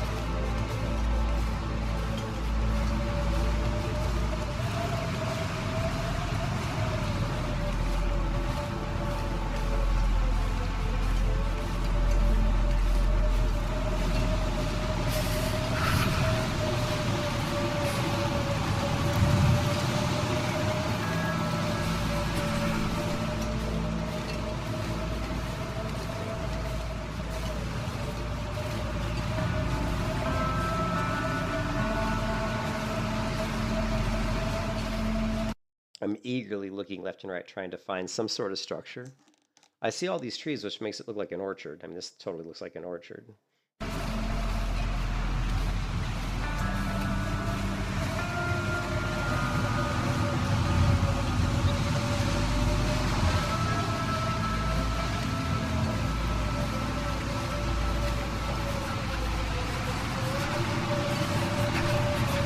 And there we go. New location discovered. Pleasant Valley Farmstead. You know, just the name of it makes me laugh because, like, Pleasant Valley, it's not much of a Pleasant Valley anymore. But of course, now we knew we discovered a farmstead, and so we know we're pretty close to shelter.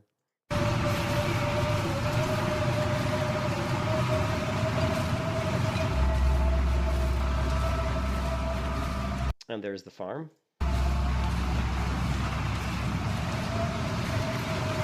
Well, not the farm, the building, the farmer's building their home.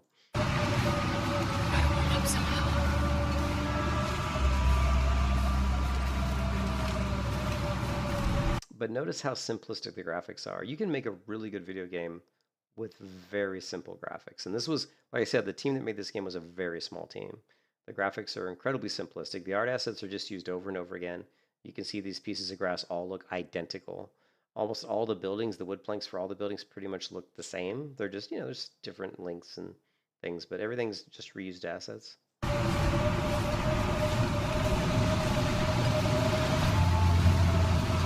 You can see I'm so cold now, I'm numb. I was literally a couple minutes from dying. Like once you get all the way down to the bottom here, your body you start to go into, you start to go into, frostbite and you start to freeze to death. And so I was just a few minutes away from freezing to death.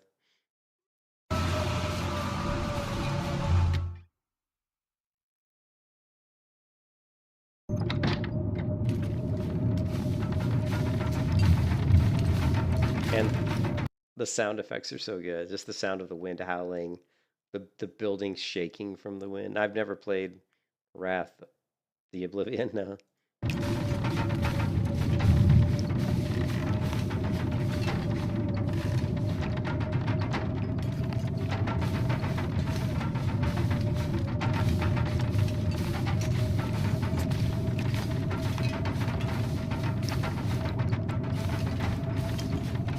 So what I'm looking for, nice picture. I'm really looking for, like, a lot of times if you find a bed with some covers on it, you can just go right to sleep and that'll warm you up. So here I'm looking for a bed because if you sleep under like some covers, you'll get warmed up. So this whole interface that I was looking at here, they changed this interface, and I liked this interface. I thought this was really easy to see, and the way they changed it, I really disliked it. I don't remember what it looks like now, but I really dislike what they did with it.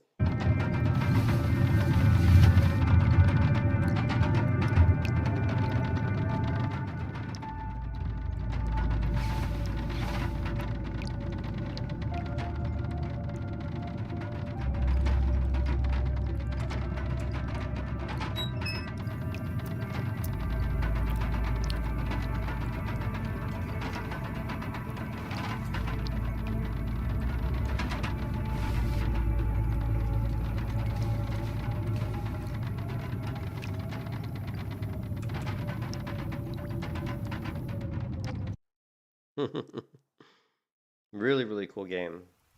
Yeah. What is the game that you were saying, Valst? You were saying Frostpunk. I'm not familiar with Frostpunk.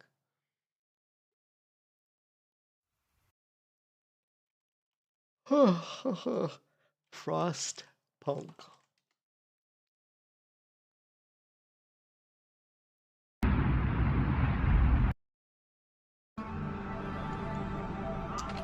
So it's one of these like builder games, right? Where you like build stuff. Yeah, see, work time. This is like one of those like Dune 2000 or Heroes of Might and Magic or any of those kind of.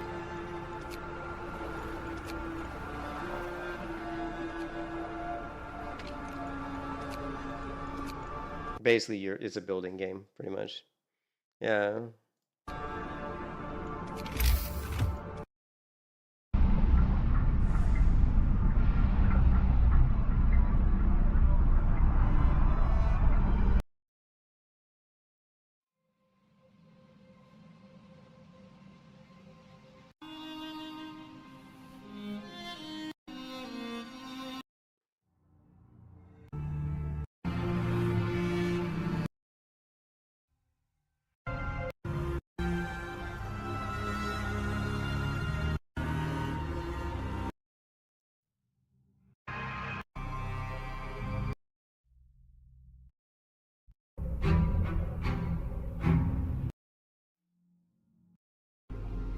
Okay, I like this track.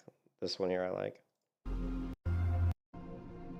Yeah, I like this track.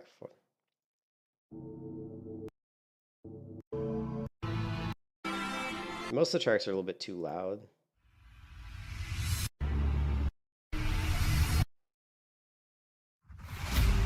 And that's obviously too exciting.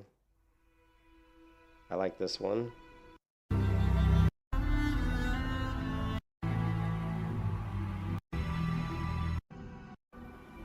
Okay, I like that track. A lot of it's pretty similar, but it's good. It's pretty good. It's pretty good. If you listen to The Long Dark is different. The soundtrack's a little different. A lot of it's a little bit more serene because you're pretty much, it's kind of making you feel like you're out in the woods by yourself, which you are. So it's a very solitary type of music. It's always kind of somber and sad. You know, I mean, look at this track. It's called Sadness. This is a good song. So like, imagine you're walking through the woods and you're dying, and this is what's playing in the background.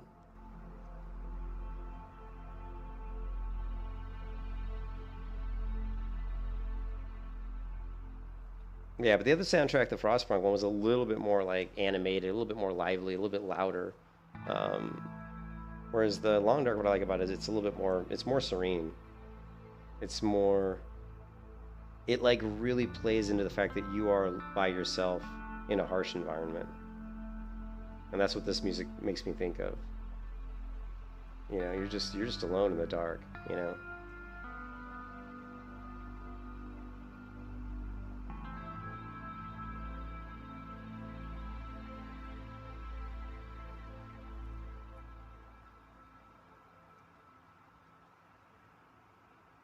One of my favorite tracks is, let's see if it's on here.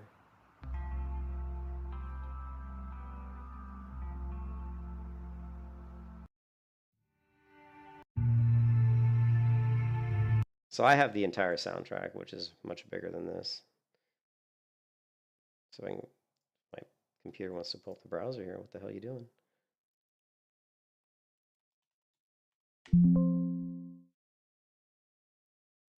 So here's the Long Dark. It's actually, when you actually purchase it off of Steam, there's two different folders. There's the soundtrack. There's literally Survival Ambient, Wintermute Ambient, Episode 1. But really, it's the Survival Ambient that has the tracks, the songs that I kind of like.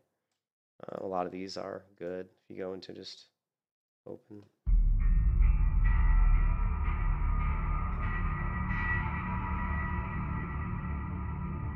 This is my favorite one, Heaven.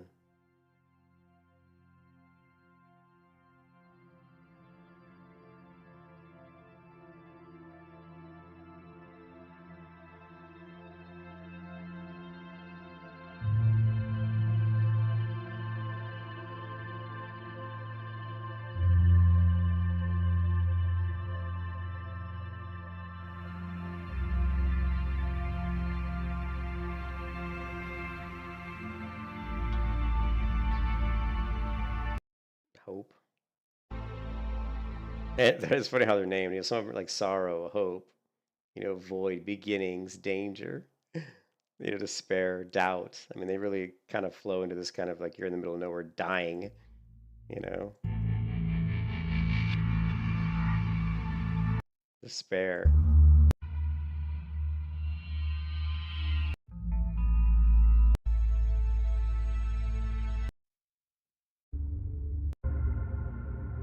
Anyways, yeah, good soundtrack. The soundtrack, that soundtrack you were talking about, sounds like it's a good soundtrack too.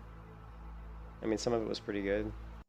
Let me go back to it if I can get to it. I liked, what was the two songs I liked? It was either this one.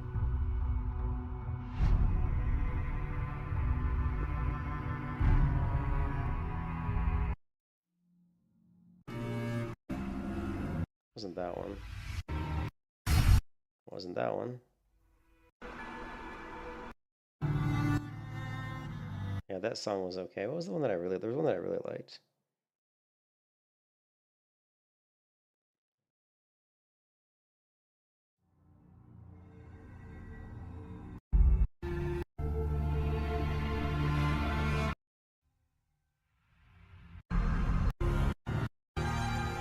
It's just a little like it's a little loud. You know what I mean?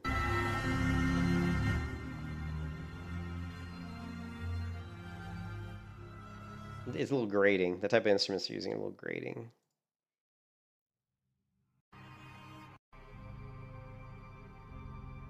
It's that violin they keep using. It's a little too harsh.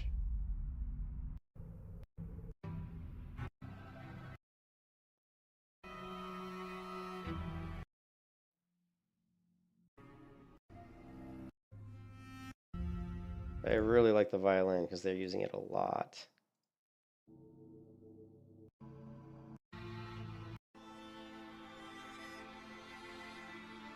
I like this one. The Shepherd's pretty good.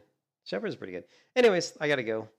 I'll catch you guys later. If I play some other game and stream tonight, I have no idea what it's gonna be. I'm just in this funk right now where WoW just is not. I'm not having much fun in World of Warcraft, and I just feel like people aren't really playing the game in the way that I think is fun, and it's like, and I've run into this before in Grobulus. The same thing happened there, and that's why I kind of started playing hardcore WoW. And that's why I kind of played hardcore WoW for literally like a couple years, where I didn't do anything but hardcore WoW, because it kind of fixes a lot of those issues to some degree. You don't see people boosting in hardcore WoW simply because, I mean, how many times? I mean, I remember people boosting and dying. Like I've seen people boost, and I've been boosted before. Like when I on Grobulus, when I got to the point where I couldn't level because nobody was doing dungeons, I actually as somebody, I see got into some free books. People would be like, oh, boosting, 5 gold, 5 gold. And then finally they just have one extra slot and they say, hey, free slot for boosting. And I'd say, okay, if it's free, I'll jump in. And I remember going into free slots for boosting where the guy who's boosting would die. He just literally would die. And think about that. Like if he died boosting, he's done. He's done. He's dead. It's hardcore. So you don't see people boosting in hardcore because it's too dangerous. Because they're gonna die, right?